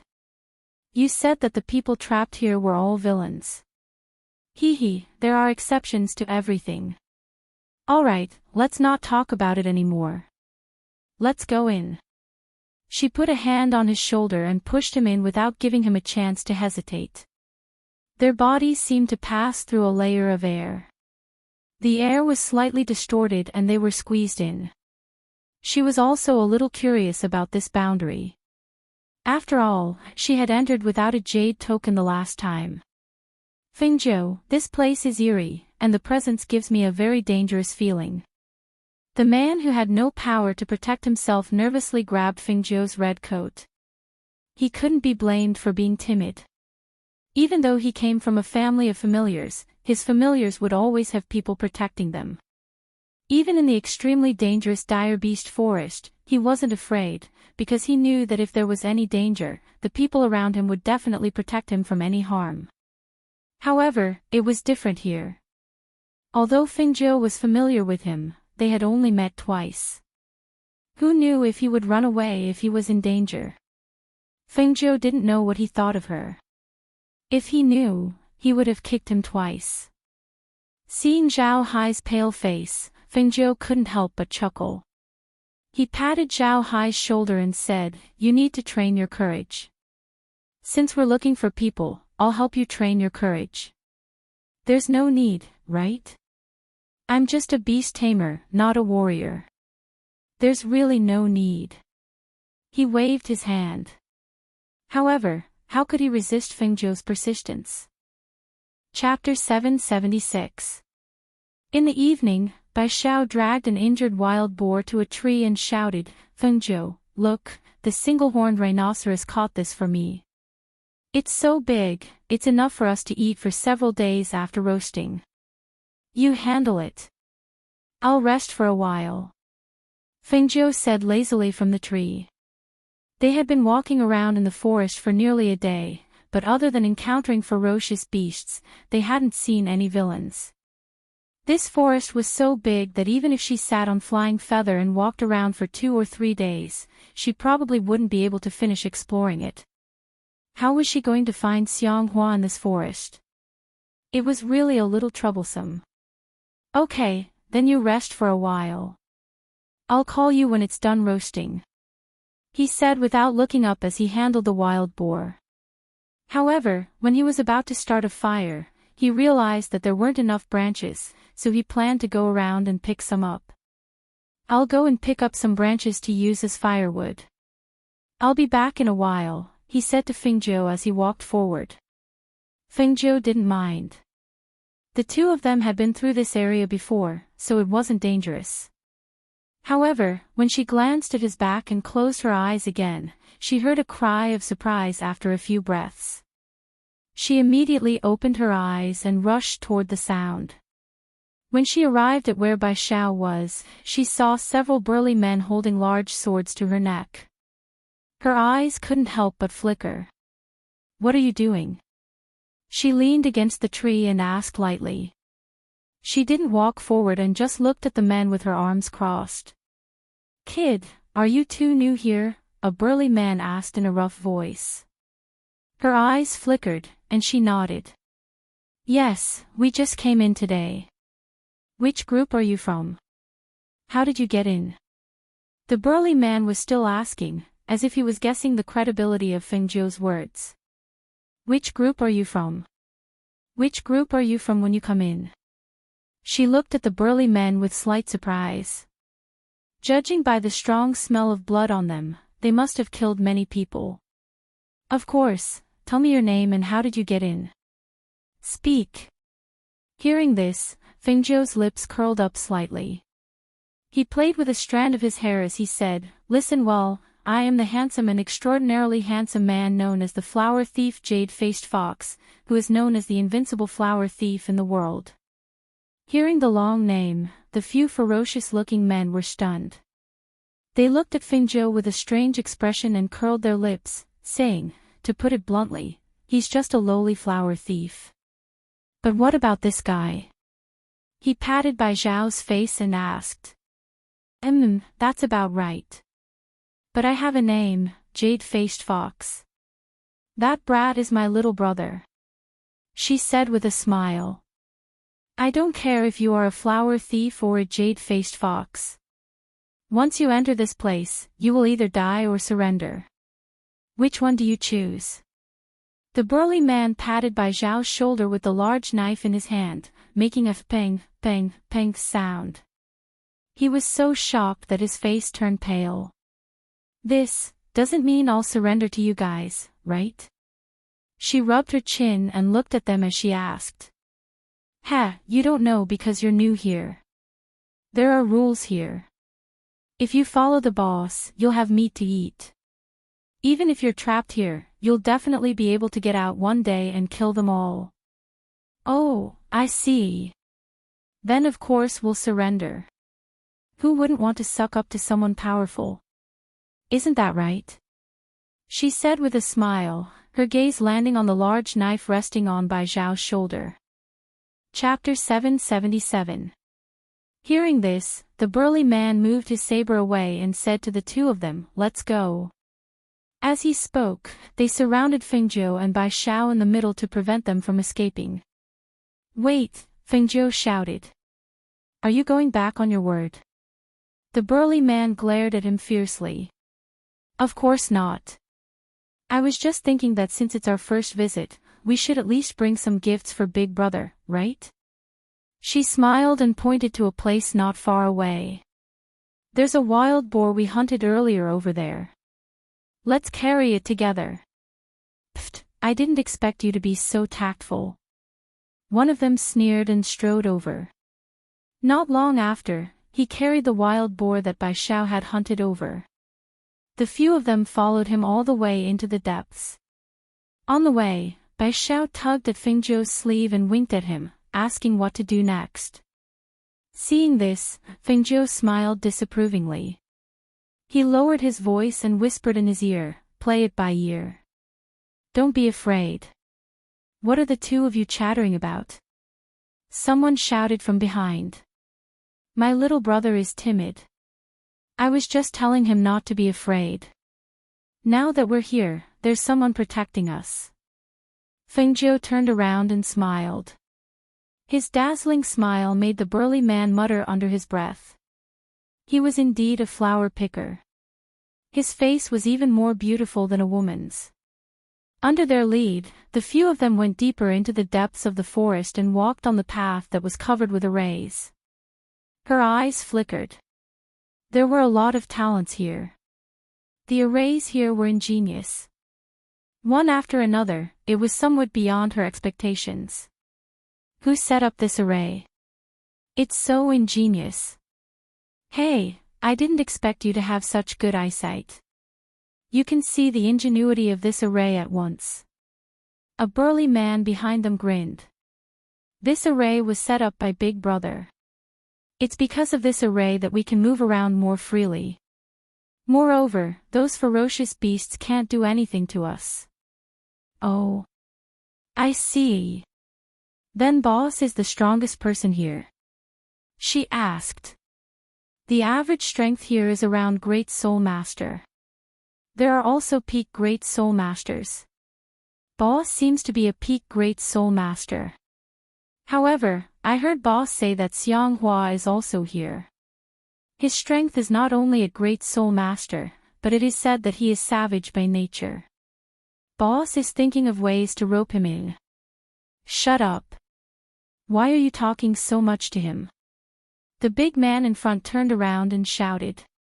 He glared at the big man behind him. We're all on the same side, so what's the harm in talking about it? Fengzhou smiled disapprovingly and followed them. An hour later, when they passed through the last formation, they finally saw burly men standing or sitting on both sides. When those people saw the two new faces, their gazes also started to size up the two of them. Most of their gazes stopped on the handsome young man in red clothes. Seeing the young man's face that was even more beautiful than a woman's, a few of the big men's gazes flickered. They didn't hide the interest in their eyes at all as they stared at Fengzhou. Deshan, where did these two brats come from? Where did you get them? A big man raised his chin and asked. Chapter 778. Let these two kids meet the boss. They look like weak chickens. Dashin, why do you bring random people to our place? The burly man who spoke stood up and looked at Fengzhou and Bai Xiao. His interested gaze swept past Bai Xiao and landed on Fengzhou, who was dressed in a dazzling red robe. Kid, you're a rapist. With your physique, are you raping other people? Or are you being raped? Ha ha ha ha ha. When the surrounding people heard this, they all burst into laughter. Their eyes fell on Fengzhou and lingered on him meaningfully. You're too much of a bully. Bai Xiao shouted angrily. She clenched her fists and glared at them, but she shrank back timidly beside Fengzhou. So what if we're bullying you? Don't you know that newcomers are always bullied? The burly man cast a sidelong glance at the two of them and suddenly reached out to lift Fengzhou's chin. Don't tell me you've been raping too many girls. Look, even your face is prettier than a girl's. Ouch! Before he could finish his teasing words, he sucked in a breath of cold air and screamed. The surrounding people were also shocked and stood up one after another. They saw Fengzhou playing with the dagger in her hand and slowly wiping away the blood on it. At her feet, she stepped on a bloody finger. Speak if you want to, but don't point at me with your dirty finger. Look, I accidentally lost my finger, she said casually and raised her eyebrows at the burly man. Kid, you're courting death. The burly man shouted angrily. Enduring the pain of his broken finger, he clenched his other hand and punched Fengzhou. His speed was fierce, and his strength was not weak. Fengzhou pushed Bai Xiao back and lifted her leg to kick him. A red figure flashed and a cold light flashed. The burly man fell to the ground instantly. Blood seeped out of his neck, and his body twitched on the ground. He stared at Fengzhou. He wanted to say something, but he couldn't. In the end, he couldn't breathe, and his body stiffened on the ground. He died.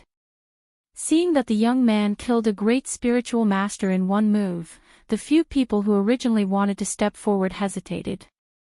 They stared at him with vigilant eyes and sized him up. The surrounding people who were laughing also quieted down. Everyone's gazes fell on him. Some were surprised, but some understood. As for the burly men who brought Fengzhou and Bai Xiao here, they were stunned. After a while, they came back to their senses. They could not help but retreat and widened the distance between them. Don't be afraid. If people don't offend me, I won't offend them. She wiped her dagger and smiled innocently.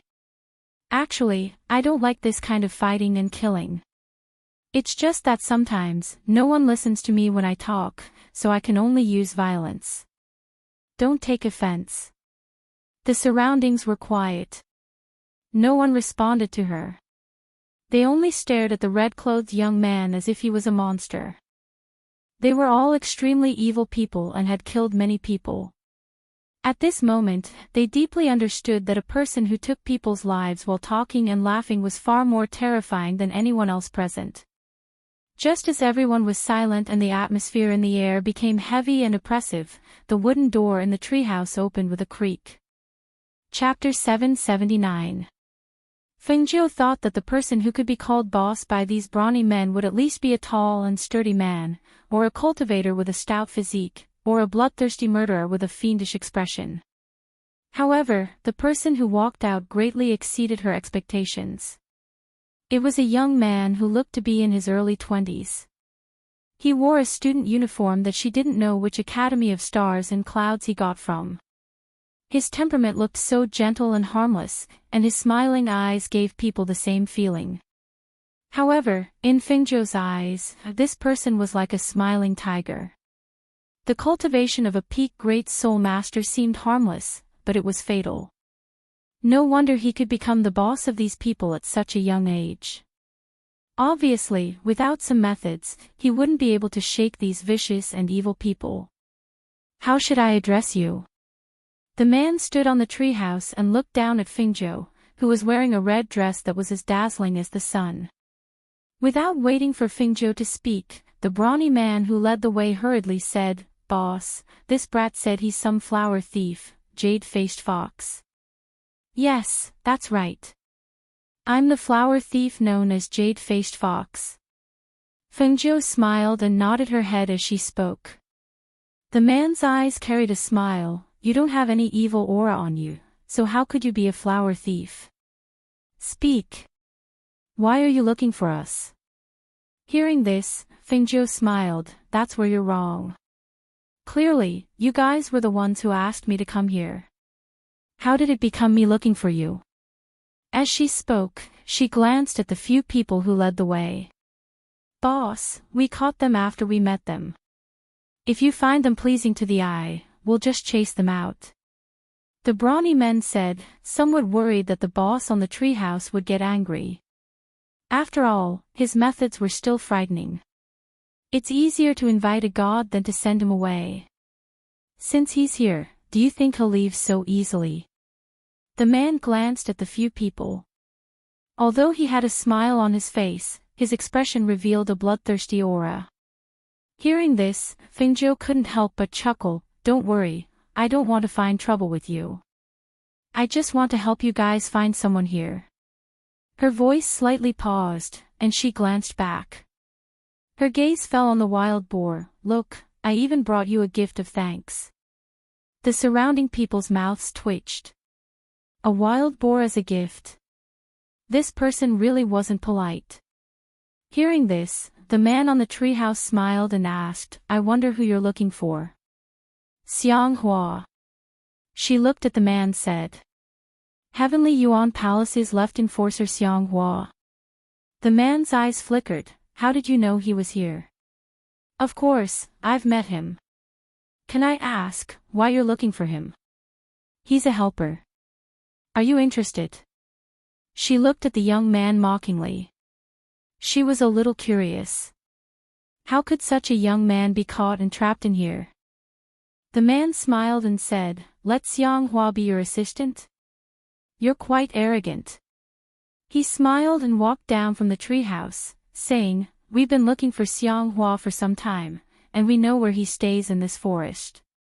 However, it's not that easy to catch him. If you're interested, you can come with us tomorrow to meet him." "Of course." She nodded and said to the two brawny men beside her, "Roast that wild boar." Chapter 780. Before the burly man could finish his sentence, he saw a sharp dagger slid across his neck. He caught a glimpse of a cold glint from the corner of his eyes, causing his entire body to stiffen. He stared at the red-clothed youth in shock. "I know that this is all about power. If you don't mind, can we have a spar?" Her indifferent voice sounded so languid, without any lethality or danger. However, the people around her frowned as they pondered, their eyes filled with an unprecedented seriousness. They were all villains who had taken hundreds of lives on their backs. Some of them had even taken more than 100 lives. To them, death was not something to be afraid of. However, none of them were willing to fall into the hands of a youth whose background they did not even know. The burly man obviously understood this point. After he froze for a moment, he carried the wild boar to roast it expressionlessly.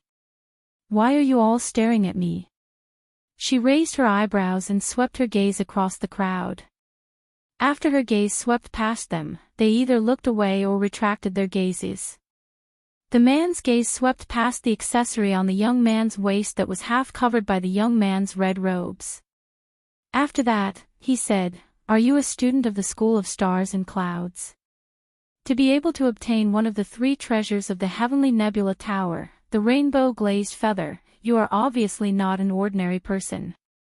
You can recognize the treasure on my waist at one glance. Your eyes are not bad." Fengjiu laughed lightly. She sat down on a wooden stool beside a 4-legged wooden table made of wood. She took out some wine and 2 wine cups from her space. "Drink?" The man sat down beside the table while Bai Xiao stood behind Fengjiu. The burly men around them saw that the young man took out something so casually. He was not afraid of being stared at by them. They were all deep in thought. "You don't look old. How did you get in?" She poured a cup of wine and handed it over. "I was caught by a few old things from Gui's sect." He raised the cup and smelled the wine. "I've been here for more than 2 years. This is the first time I've smelled wine like this." Fengjiu smiled. After taking a sip, she said, "Maybe you can consider it. If you follow me, you will have a good life. You have a way to get me out of here." His eyes flashed as he stared at the young man in front of him. "Of course. So you're saying that you have a jade token that allows you to leave the academy?" "That's right," she replied with a smile. Then, she felt the men who were originally sitting down stand up one by one and stare at her like hungry tigers. She was not unfamiliar with that kind of ferocious gaze. The man sipped his wine and narrowed his eyes. "You are very confident. I wonder if you really have the ability to be confident." Fengjiu toyed with the wine glass and smiled. His eyes flashed with a touch of wickedness. "Maybe you could try, but I won't let you try in vain. If you lose, my life will be yours." As soon as he finished speaking, the wine glass in the man's hand flew out.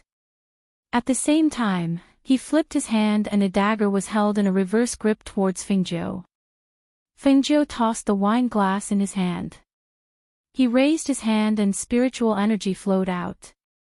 Invisible spiritual energy flowed out like water ripples and swept the wine glass into the air.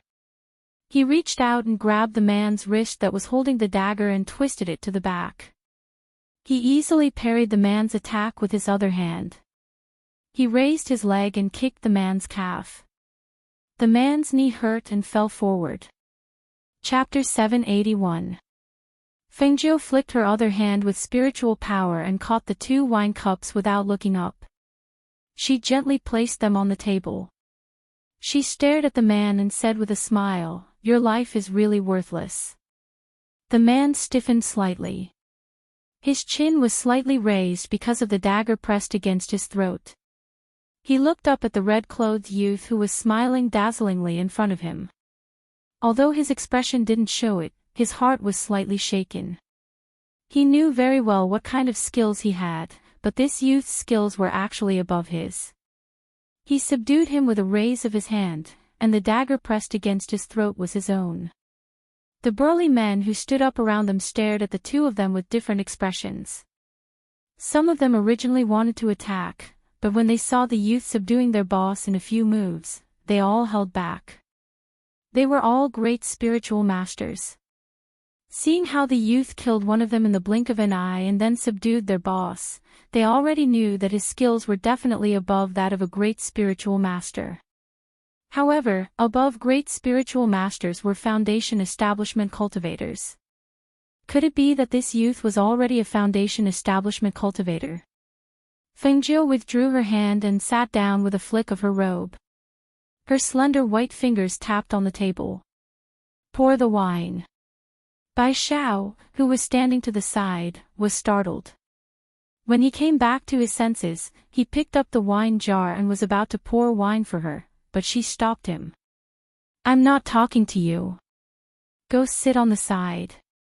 She waved her hand and indicated for him to sit down. Her gaze fell on the man who was kneeling on one knee in front of her. Bai Xiao was startled. He obediently put down the jar and sat down on the side. He stared at Fengjiu and suddenly felt that the aura that Fengjiu sometimes emitted was very intimidating. It made people involuntarily obey and not dare to disobey. He had only seen that kind of pressure and that kind of aura from his clan's ancestor. The man stared at Fengjiu for a while before standing up. He put away his dagger and walked forward to pick up the jar of wine and pour a cup for the youth. Seeing this scene, the surrounding men all frowned, but they didn't say anything. They only stared at them. They watched as the red-clothed young man sat at the table while their boss stood at the side. When the young man finished drinking the wine in his cup, he poured another cup for him. Until a voice sounded, everyone's gaze shifted to the source of the voice. It's here, the roasted wild boar is ready. Two burly men carried a whole roasted boar forward and placed it on a tree. After placing it on the table, the two men said to the man, "Boss, this wild boar is very tender. It was roasted by Big Mountain using a special method. The smell of the hind leg is more fragrant, but we know that you prefer light flavors." When the man heard this, he looked up and glanced at Fengjiu. Fengjiu was holding a glass of wine and drinking. His face was slightly red and there was a hint of blurriness in his eyes. It was as if he had drunk too much and didn't hear what the other two said. He finished his glass of wine and shouted for more wine. Bai Xiao tugged at Fengjiu's sleeve. Don't drink too much. It won't be good if you get drunk. He looked at the burly men who were eyeing the two of them like wolves and tigers and felt a little worried. Yes, I won't drink too much. The roasted meat is here. Come, let's cut 2 pieces and have a taste. Chapter 782. Let me cut it. Let me cut it. The two men who were carrying the roasted pig were waiting at the side. When they heard Fengjiu's words, one of them stepped forward, picked up a knife, and cut 2 pieces of hind leg meat from the pig's hind leg. He carried the meat with a leaf and placed it in front of Fengjiu and Bai Xiao. The hind leg is roasted very well. Try it. It's crispy on the outside and tender on the inside. It's very fresh. The burly man gestured for them to try the meat first. Bai Xiao looked at the roasted meat in front of her and couldn't help but swallow her saliva. She looked at Fengjiu. Fengjiu didn't look at them. He just looked at the roasted meat in front of him and said with a smile, "In that case, I'll try it first." As he spoke, he picked up the piece of hind leg meat wrapped in a leaf. When he was about to eat it, a pair of hands reached over and took the piece of meat away. Fengjiu's eyes flickered. When he looked up, there was only confusion in his eyes. "What are you doing? Can't you cut it yourself if you want to eat it?" The man took away the 2 pieces of hind leg meat from Fengjiu and Bai Xiao and moved them to the side. He picked up a knife and said, "The best part of this wild boar is the neck. The meat is very springy, fat, and juicy. Since you want to eat it, you have to eat this piece." As he spoke, he ignored the stares of the burly men. Instead, he cut 2 pieces of hind leg meat and placed them in front of the 2 men. "Try it." Fengjiu took a bite and gestured to Bai Xiao. "Eat it. The taste is a little bland, but the texture is good." "Oh." Bai Xiao responded and picked up a piece to eat. As the sky darkened, Fengjiu directly became the man who spoke here. He told them to prepare to look for Xianghua tomorrow morning. Then, he took Bai Xiao and occupied the treehouse as a place for them to rest. The treehouse was not big. Fengjiu slept on the bed, and Bai Xiao could only find a random place to lie down and sleep. As for the people below, when they saw the two of them enter the treehouse, they retreated to the array formation outside. All of their gazes landed on the man. Some of them even questioned, "Boss, why didn't you kill those two?" "That's right. If we let them eat the flesh of the hind leg, no matter how strong that red-clothed youth is, he will only become a soul under our hands." "Boss, why did you stop them? Why didn't you let us kill those two?" "Boss, don't tell us you're really going to be that young man's subordinate." When they said this, they all quieted down. Pairs of eyes stared at him. Their eyes were filled with viciousness, as if they were saying that if he really dared to do this, then he shouldn't blame them for not being polite. How could the man not know what these people were thinking? These people were all extremely vicious people. Every one of them had killed too many innocent people before they were captured by the three sects and the School of Stars and Clouds. They called him Big Boss, but that was only because they knew that he could protect them in this place. If their interests were truly endangered, it was not impossible for them to turn against each other and become enemies. Therefore, he said, "Do you all think it's easy to kill that red-clothed youth? Just based on the fact that he dared to bring only one person here, you should know that his strength and cultivation are definitely above ours. If we suddenly make a move, we will all be annihilated by him. Is that what you want to see? But we can drug him." "Drug him? How do you know that he doesn't know about drugs? What if he knows?" the man asked in a low voice. His sharp eyes swept over the person who spoke. Chapter 783. Alright, let's not talk about this anymore. He didn't do anything to us, so let's ignore him for now. "Let's find Xianghua tomorrow," the man said, and told everyone not to provoke him. Then he signaled for them to go back and rest. No one noticed that a red figure flashed through the night sky like a ghost, silent and undetectable. The next morning, Fengjiu lazily stretched and got out of bed. After washing up, he kicked Bai Xiao who was sleeping beside the bed. Get up, get up." Bai Xiao turned over and suddenly remembered where she was. She quickly jumped up and saw that Fengjiu had already walked out. She quickly got up and followed him out with a sleepy face. Outside, when the two of them came out, everyone's eyes fell on them, especially the red figure. "You're all up early." She yawned and stretched, asking, "Should we go now?" "Yes, there's still some distance from where Xianghua is. If we go now, we should be able to meet him." The man looked at Fengjiu and said, "I haven't introduced myself since yesterday.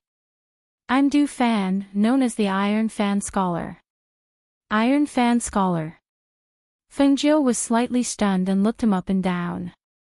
"I don't see how you look like a scholar. But where's your Iron Fan?" Hearing his words, everyone was slightly surprised. This young man had never heard of their boss's name. The Iron Fan Scholar was quite famous in Enchanting, but he had never heard of him. Du Fan was also slightly stunned. Hearing his question, he said, "Iron Fan was destroyed." He paused and couldn't help but ask, "You've never heard of the Iron Fan Scholar?" "I've only heard of Princess Iron Fan," Fengjiu said with a smile. His eyes swept over them and asked, "But looking at you, it seems that this name is very famous." Du Fan didn't know what to say. He just said, "It's getting late. Let's go." With a wave of his hand, he led the others out of the formation. Seeing this, Fengjiu looked at Bai Xiao beside him and asked, "You often travel around. Have you heard of the Iron Fan Scholar?" "I've heard of him, but I've never seen him before. It's said that this person's methods are savage. He once annihilated a village with the surname Qin in a single night, not even sparing the elderly and children. Because of this, he was known by others. Because of his scholarly attire and the iron fan in his hand, he was called the Iron Fan Scholar." "Vendetta?" She raised her eyebrows. "I don't know about that." Bai Xiao shook her head. Along the way, the people in front did not speak much, but Fengjiu and Bai Xiao, who were following behind, chatted all the way. About 2 hours later, the crowd in front finally stopped. I asked them to surround Xianghua. Do you want to go and take a look? Du Fan walked over and asked Fengjiu. Yes, let's go and take a look. She nodded and followed behind. At this time, Xianghua, who was wearing animal skin, was filling water by a stream. Just as he was about to go back, he vaguely heard a flurry of footsteps behind him. He turned around and saw that the people had quickly formed a circle to surround him. Xianghua, I've finally caught you today. Chapter 784. I've long heard that you're here, but I didn't expect it to be true, another brawny man said. Xianghua, we're really enemies on a narrow road. Back then, I was beaten up by you and had to lie in bed for nearly a month before recovering. Now that you've fallen into my hands, how should I repay you? Just as the crowd was about to beat him up, they heard Fengjiu's voice from behind them. Repay what? Have you forgotten that this person is mine? Fengjiu, who was dressed in red, walked out from the back. She walked past the crowd and arrived in front of Xianghua. After looking him up and down, she smiled and said, We meet again. Xianghua looked at the red-clothed youth who had saved his life. His eyes moved slightly. You're here for me. That's right. Do you want to go out with me? She crossed her arms and looked at the person in front of her with a smile. When the people behind her heard this, their expressions changed slightly. Go out. They also wanted to go out. Go out for what? Of course, to go out and do something big. Hearing this, the people behind her had strange expressions. Why did she sound like a bandit? Did this young man really not run out from some mountain? Not interested. He walked past the crowd and was about to leave. Some people blocked his way, while others looked at Fengjiu expectantly. He's not interested, but we're interested. Hearing this, Fengjiu chuckled. But I'm not interested in you. When the brawny men heard this, their expressions turned ugly. The people of Tianyuan Palace have been causing trouble again recently. It's said that they're divided into 2 factions, and they fight every 2 or 3 days. Many forces have set their sights on Tianyuan Palace, intending to swallow this fat piece of meat. She said casually and walked leisurely in front of him. I promised someone to reorganize Tianyuan Palace, so I had to take over. I came to you because you were once the left protector of Tianyuan Palace, so you're familiar with everything about Tianyuan Palace. You should be able to help me. You want to reorganize Tianyuan Palace. Xianghua sneered and glanced at the youth in front of him, thinking that he was a little ignorant. Yes, I do. She nodded and smiled. You don't believe me. Let's make a bet. Xianghua pursed his lips and stared at the youth, saying, Right now, I am only a great spirit master cultivator. This kind of strength can't help you much. Isn't it just a damaged golden core that caused a cultivator's strength to drop to the level of a great spirit master? Don't worry, I'll be able to restore your golden core cultivation within 3 days. Fengjiu said disapprovingly. It was not difficult for her to help people improve their cultivation. What's more, Xianghua had a strong foundation. The decline in his cultivation was only because his golden elixir was damaged. As long as his golden elixir was repaired, his cultivation would naturally return. She spoke casually, but she didn't know that the people around her were shocked. A golden core cultivator who could recover his strength within 3 days. Is this for real? Could a broken Jindan be repaired? Xianghua was originally a golden core cultivator, but after he was betrayed, his golden core was damaged, and his cultivation regressed. His spiritual power would forever remain at the level of a great spirit master, but he didn't expect that today someone would actually say that a damaged golden core could be repaired. Chapter 785. Well, didn't your golden core break? It should have been damaged by a palm strike, right? Fortunately, your golden core didn't break completely, so it can still be repaired. Wasn't it? What did he mean by wasn't it? A broken golden core meant that a cultivator's life was ruined, but for him, it was just a simple word, wasn't it? Was this young man ignorant? Or was he really capable? Did he know what a broken golden core meant?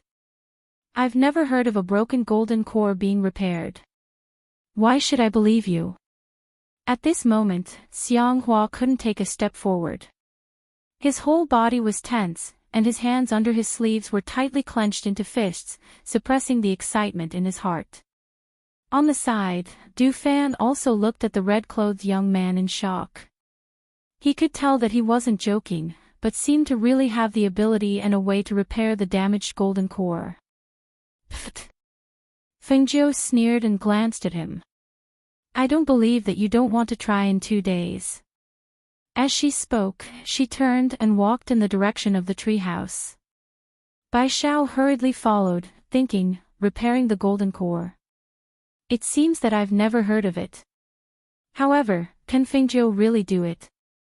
Looking at the young man who turned and walked away, Xianghua almost didn't hesitate to step forward and follow him. No matter whether it was possible or not, he wanted to try. After all, no one wanted to spend their whole life doing nothing. The group of burly men looked at each other as they walked back. They whispered to each other, a broken gold core can be repaired. Why haven't I heard of it? That's right. Are you serious? Regardless of whether it's true or not, I'm just curious whether this young man knows medicine. Nonsense, how can he say that he can repair the golden core if he doesn't know medicine? As soon as this person finished speaking, the surrounding people fell silent, as if they had thought of something, and they all froze. Yes. Since he knows medicine, doesn't that mean he knows that they put medicine on the roast pig last night? But why didn't he mention it? At that time, he even picked it up and was about to eat it. Does he really not know, or is he pretending not to know? Du Fan's eyes flickered as he followed behind. He only needed to think a little to know that the young man from last night was trying to test him. At this moment, he couldn't help but wonder what would have happened if he hadn't taken away the poisoned roast meat and let him eat it instead. After walking for about 2 hours, they returned to the treehouse. Fengjiu turned around and looked at everyone. Finally, his gaze fell on Du Fan. Du Fan, set up a barrier here and watch over your subordinates. Without my permission, no one is allowed to enter. Du Fan glanced at him and replied, yes. Then, he called everyone out and set up a barrier around them to prevent anyone from intruding. Inside, Bai Xiao asked, what about me? What do I have to do? Is there anything I can do to help? Go to the side, Fengjiu said. Then he said to Xianghua, sit down and give me your hand. Xianghua glanced at him, went to the table, sat down, and stretched out his hand. He watched as the young man stretched out his hand to feel his pulse, then took out a pen and paper to write on the side. In the end, he took out a lot of medicinal herbs from his space and began to mix medicine on the table. Seeing the young man's skillful movements, Xianghua's eyes moved slightly. He wanted to ask several times, but he held back. Chapter 786. Xianghua looked at the bottle of dark green liquid.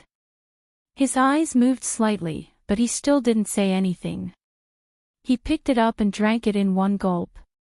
Go to the small bed in the treehouse and lie down, she ordered without raising her head. She picked up some herbs and took out a small medicine stove from the space and handed it to Bai Xiao. Boil this for me. Boil 2 bowls of water into half a bowl. Oh. Bai Xiao responded and hurriedly went to boil the medicine.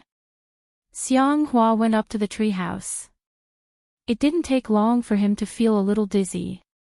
He held the bed and lay down. It didn't take long for him to lose consciousness. At the table under the tree, Fengjiu began to prepare the restoration medicine. Fortunately, the medicinal materials in her space were very sufficient. She had almost all the medicinal materials needed for restoration. However, the medicine to restore the golden elixir was not so easy to refine. This was her first time experimenting. As time passed, Xianghua was still asleep in the treehouse. Fengjiu was still preparing the medicine, and Bai Xiao had poured out the medicine. The medicine is ready. Should I give it to him? Bring it over. I'll add something. She gestured for him to bring the boiled medicine over. Bai Xiao walked forward with the medicine in her hands. She took out some kind of medicinal powder and mixed it into the bowl. The originally pitch-black bowl of medicine seemed to have a little bit of green light floating around it. It was very strange. He fainted. Give it to him bit by bit. Don't waste it. She handed the bowl to him and instructed. Okay, I know. Bai Xiao carried the medicine up and really poured it down his throat with a spoon. It took half an hour for him to finish the bowl of medicine. After he came down, he couldn't help but ask, Fengjiu, why don't you let him drink it himself when he's awake? When I gave him the medicine before, his whole body was in a state of dormancy. The medicine he drinks now will go straight to his dantian and directly repair the golden elixir. Only in this way can the effect of the medicine not be lost. It can have a very good effect. Hearing this, he nodded his head in confusion and didn't ask any more questions. Help me deal with the medicine here. That's it. Crush it for later use. All right. Bai Xiao came to the side to help. Both of them were busy with their own tasks. As time passed, the people outside the barrier were getting impatient. Boss, are we just going to let them do as they please? A muscular man asked. Boss, will you follow them? Boss, why don't we charge in and kill all three of them? Du Fan glanced at them coldly and said, all of you, stand guard at a proper distance from each other. Don't drag me down. His bloodthirsty gaze swept across the crowd. If anyone dares to have any thoughts, don't blame me for ending his life first. Hearing this, although everyone was dissatisfied, they did not dare to talk about that topic again. Some of them sat in groups of 3 or 5, some said that they were going out to hunt some game, and some sat under a tree to rest. All of them were waiting. They wanted to know if the red-robed youth could really repair the damaged golden cores. Du Fan stared at them. After seeing that they had all sat down in an orderly manner, he then sat under a tree with half-closed eyes. His mind was spinning rapidly. Time passed and night fell. The faint roars of ferocious beasts could be heard from the forest. In this pitch-black night, it gave people a kind of penetrating and dangerous aura. Chapter 787. In order to repair the gold core, in addition to the assistance of medicine, she also needed to use golden needles to pierce the acupoints and supplement it with spiritual power to have a miraculous effect. This golden needles piercing the acupoints was her own unique acupuncture technique. Even in this immortal cultivation world, there was no one who could use this kind of acupuncture technique. In other words, she could repair the damaged gold core, but other people might not be able to do it. Bai Xiao stood aside and watched with bated breath, not daring to disturb him. She noticed that each golden needle was condensed with spiritual power visible to the naked eye. With the rotation of the golden needle, the spiritual power seeped into the body. Finally, she watched as Fengjiu moved his hand away, but the golden needle was still there, trembling slightly. She watched as Fengjiu took out another golden needle and inserted it into a different acupoint with the same technique. Again, each golden needle had a spiritual power visible to the naked eye. The unconscious Xianghua's upper body was naked, and his body was covered in beads of sweat. His face was red from time to time, and as more and more golden needles fell, his body began to condense spirit energy. This spirit energy seemed to be stimulated by the golden needles, and it seemed to be resonating with each of the golden needles. Wipe my sweat. Fengjiu raised his head slightly, twirling a golden needle in his hand. Bai Xiao heard him and hurriedly went forward to wipe the sweat from his forehead. Well, her task here was to wipe his sweat. It wasn't until midnight that Feng Zhou pulled out all the golden needles from Xiang Hua's body and fed him medicine again. Only then did she let out a sigh of relief and walk to the side to find a place to rest. Feng Zhou, water. Bai Xiao handed him water and asked, "How is he? Is he okay? Tonight is the repair period. It will probably be repaired tomorrow morning." She took a sip of water and said, "Stay here and guard me tonight. You can also find a place to rest." So, the damaged gold core can really be repaired. He was a little surprised because he didn't believe it from the beginning. Even though he saw the way he inserted the needles, he still had some doubts. Upon hearing this, Feng Zhou raised his eyebrows. "What? Do you really think I'm lying to you?" She chuckled. "Otherwise, why do you think Old White can speak? Didn't you say that Lao Bai ate one of your pills by mistake?" As soon as he finished speaking, he was slightly stunned. That's right. If he really didn't have the ability, how could he refine medicinal pills? Moreover, it was the kind of pill that could make beasts speak. That's why I said, "You'll have meat to eat if you follow me, right?" She patted his shoulder and smiled. "Xiao Bai. It's Bai Xiao." He was a little displeased. "Little White suits you better." She chuckled and said, "Little White, let me tell you, there are too many benefits to following me. Look, after I conquer the Tianyuan Palace, I'll make you a protector. How about that? From now on, you will be a beast tamer of the Tianyuan Palace. You need to practice your skills quickly. Even if you can't defeat your opponent, you can still use your familiars to fight. Do you understand? But I'm just a beast tamer, not a beast tamer." Chapter 788. It doesn't matter if you can't beat them. Tame beastie and let it fight for you. You'll definitely be able to beat them to a pulp. At that time, you'll be so powerful. When you return to your family in the future, won't everyone fawn over you when they see you? Don't you think so?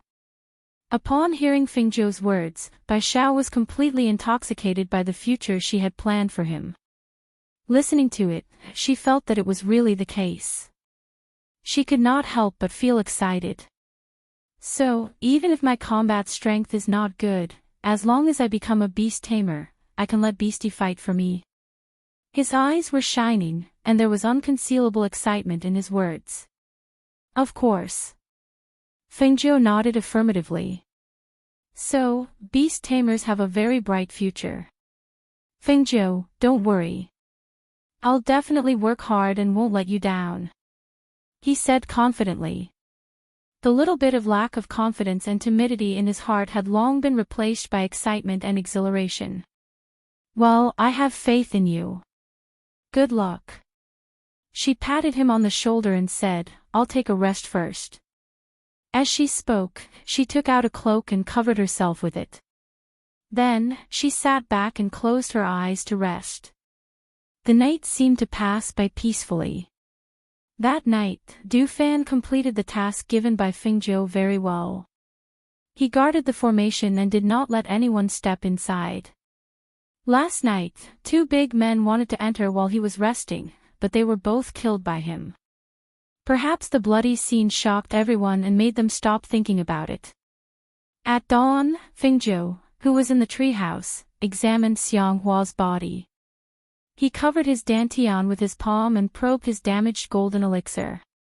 When his divine sense detected that the golden elixir had been completely repaired, and Xiang Hua's aura had also been raised from a great spiritual master to the level of a golden elixir practitioner, he withdrew his hand with satisfaction.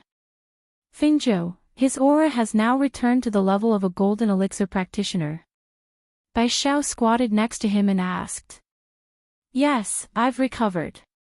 With the help of the medicine, I've directly become a peak Jindan stage cultivator. A confident smile appeared between her brows. She knew that there was nothing that Feng Zhou couldn't do. Upon hearing this, Bai Zhao's eyes flashed and she asked, Fengzhou, can you treat my father as well? She raised a brow.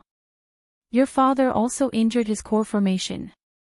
Didn't I tell you before? I'm from the beast taming clan. In fact, our clan calls us beast taming, but the only one who truly knows how to tame beasts is our clan's ancestor. He truly knows how to tame beasts. Us juniors, including my father's generation, can only be considered beast tamers, not beast tamers. Originally, my father had the highest chance of becoming a beast tamer. However, one year, a ferocious beast injured his golden core. After that, nothing happened. So, I was thinking that if you can really repair his golden core, why don't you help my father repair it too? He looked at him with a hopeful expression. Upon hearing this, she narrowed her eyes and smiled slyly. About that. Actually, it's not impossible, but, hee. But what? Tell me first, are you one of my people? She stared at him like a fox and asked. Ah. What do you mean by one of your people? Don't tell me you really have that kind of hobby. He looked at her with a horrified expression and couldn't help but take a step back. Chapter 789. What do you mean? He asked with a frown as he touched his aching head.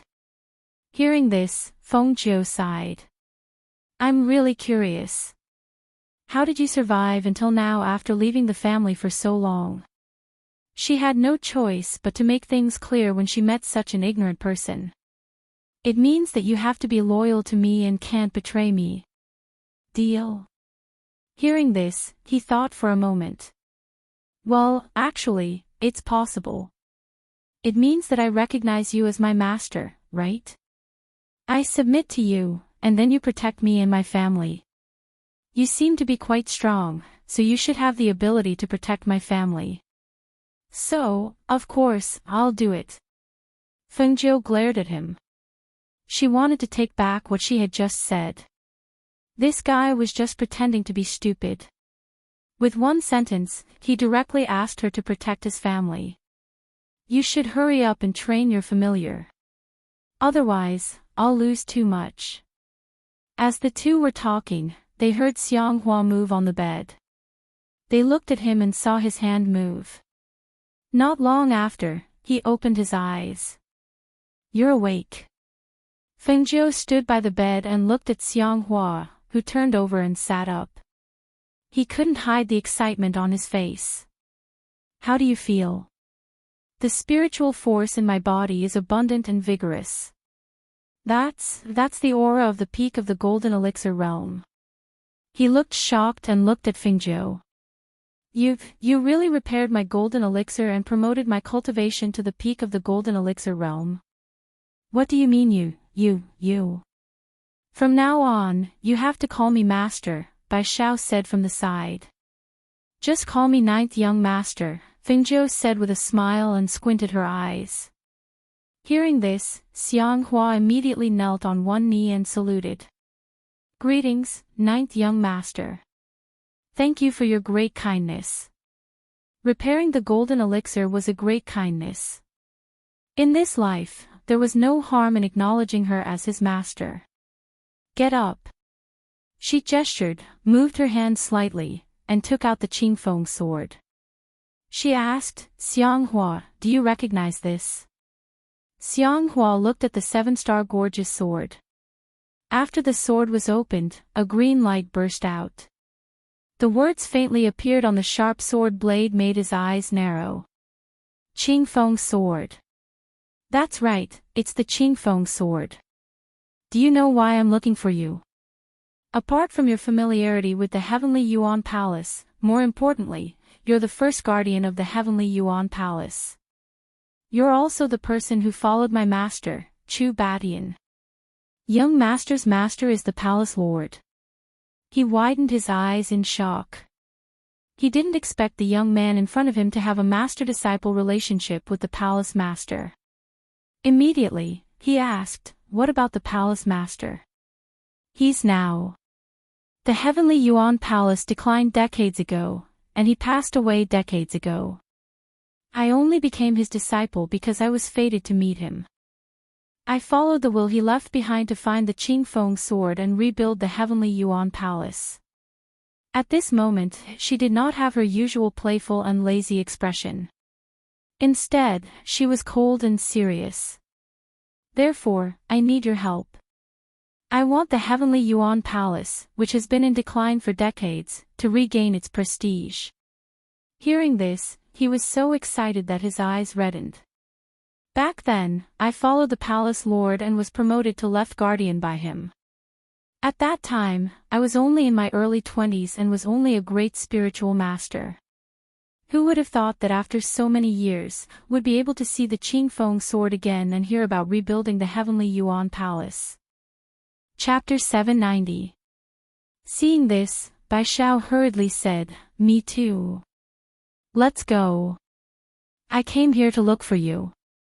Now that I've found you, it's time to go out."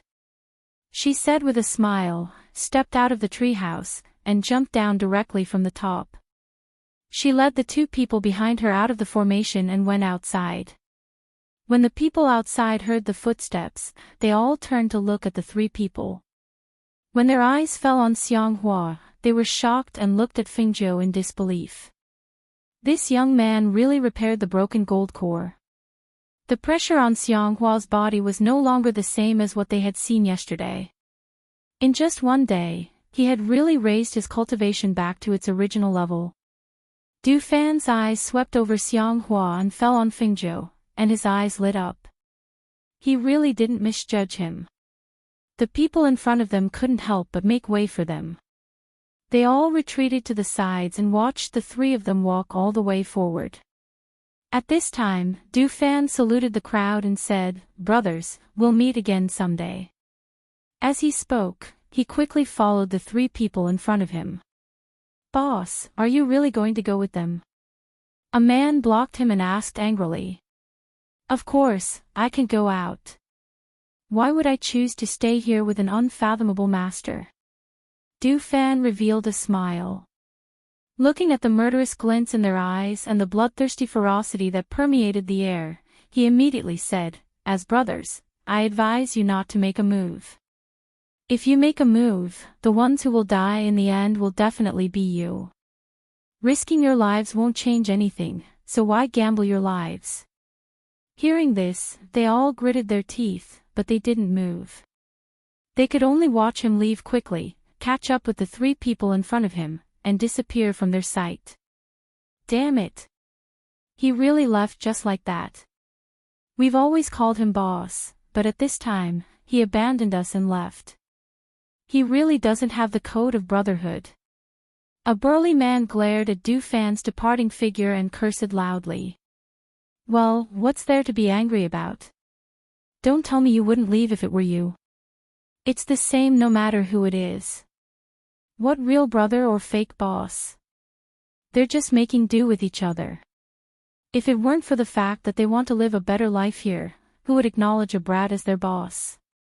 Hearing this, the originally angry crowd gradually calmed down. This was originally the case, there was indeed nothing to be angry about. They were all cruel and bloodthirsty people, how could they treat a person with sincerity? In the end, they were just using each other. On the other side, Fingzhou and the others walked out. Around noon, when they were about to leave the boundary, Fingzhou stopped and looked at the three of them. "I'm only going to say this once. Remember it well." Her voice was leisurely and indifferent, but there seemed to be a hint of warning in it. "I hate betrayal the most. If I find out one of you betrayed me one day, then it won't be a matter that can be resolved with just one death." When she heard this, Bai Xiao immediately said, "Don't worry, young master, I'll absolutely not betray you." "Me too," Xianghua said in a low voice. Du Fan looked at Fingzhou and said, "My life belongs to master. Without master, there would be no me. In this life, I'll betray anyone but master." Chapter 791. As soon as the oath of heaven and earth appeared, the light shot into his glabella. Seeing this, Fengzhou nodded and said to the three of them, "Let me tell you about my identity. My name is Fengzhou, the princess of the Phoenix dynasty, a 9th-ranked country. In addition to this identity, I also have another identity, the Ghost Doctor. Currently, I'm studying alchemy in the Star Cloud realm. Since you followed me, you should know something about me. As for other things, I'll tell you on the way." "Wait, princess." Bai Xiao looked at Fengzhou with his eyes wide open. "So, you're a woman. What's wrong with being a woman?" She raised her eyebrows and glanced at him. Being glanced at by her, Bai Xiao was startled and quickly said, No, I was just thinking that you're a woman. No wonder old Bai stuck to you and refused to leave as soon as he saw you. Let's go." She took out 3 jade tokens and gave them to the 3 of them. After leading them out of the bounded domain, they first went to the nearest town. Because Xianghua and Du Fan didn't have anything in the forest, and even the clothes they were wearing were taken from others, she gave each of them a chinquan bag as soon as they entered the city, and asked them to buy some things that they often used. "Let's meet at the restaurant in front of us in the evening." She pointed to the restaurant in front of them and said a few words. Then she left first, intending to find the local forces of Yan Dian to inquire about the current situation of Tianyuan Palace. After walking around the city, her eyes fell on a loft. Looking at the 3 words, Cool Breeze Restaurant, she remembered the time when Hui Lang was thrown here. She couldn't help but smile. She paused for a moment and then walked in. "Young master, it's still early. Our restaurant hasn't started business yet." The man lying lazily on the couch said without even opening his eyes. Fengzhou glanced at the man. He was wearing a purple robe, with a jade pendant hanging from his waist. His face was covered with a book, and there were 2 identical twin guards standing beside him. Ren Xiang. Hearing this, the person lying down moved, and the book covering her face slid down. Fengzhou glanced over, and the little pornographic pictures on the book made her mouth twitch. Reading pornographic books in broad daylight, it was no wonder that he was the owner of a brothel. Ren Xiang opened his eyes and glanced at the person who had come. With this glance, he immediately jumped up and surrounded Fengzhou with shining eyes. He clicked his tongue and said, "Isn't this the ghost doctor who has bewitched my master?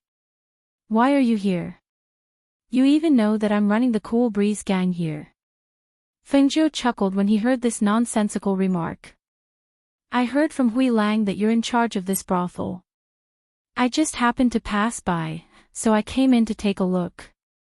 As she spoke, her eyes fell on his face, which was more outstanding than Hui Lang and Ning Yi's. "It's really better to see you in person than to hear about you." "Same here." He smiled meaningfully and made a gesture of invitation. "It's rare for you to come here. No matter what, I have to treat you to a cup of wine. Come, there's a courtyard behind." "Okay." She nodded and followed him to the back. When they arrived at a courtyard behind, the 2 sat down at a table in the courtyard. The twin guards served them tea, and then retreated to the side. Ren Xiang looked at Fengzhou, who was dressed in men's red clothes, and said with a smile, "What can I do for you to come here?"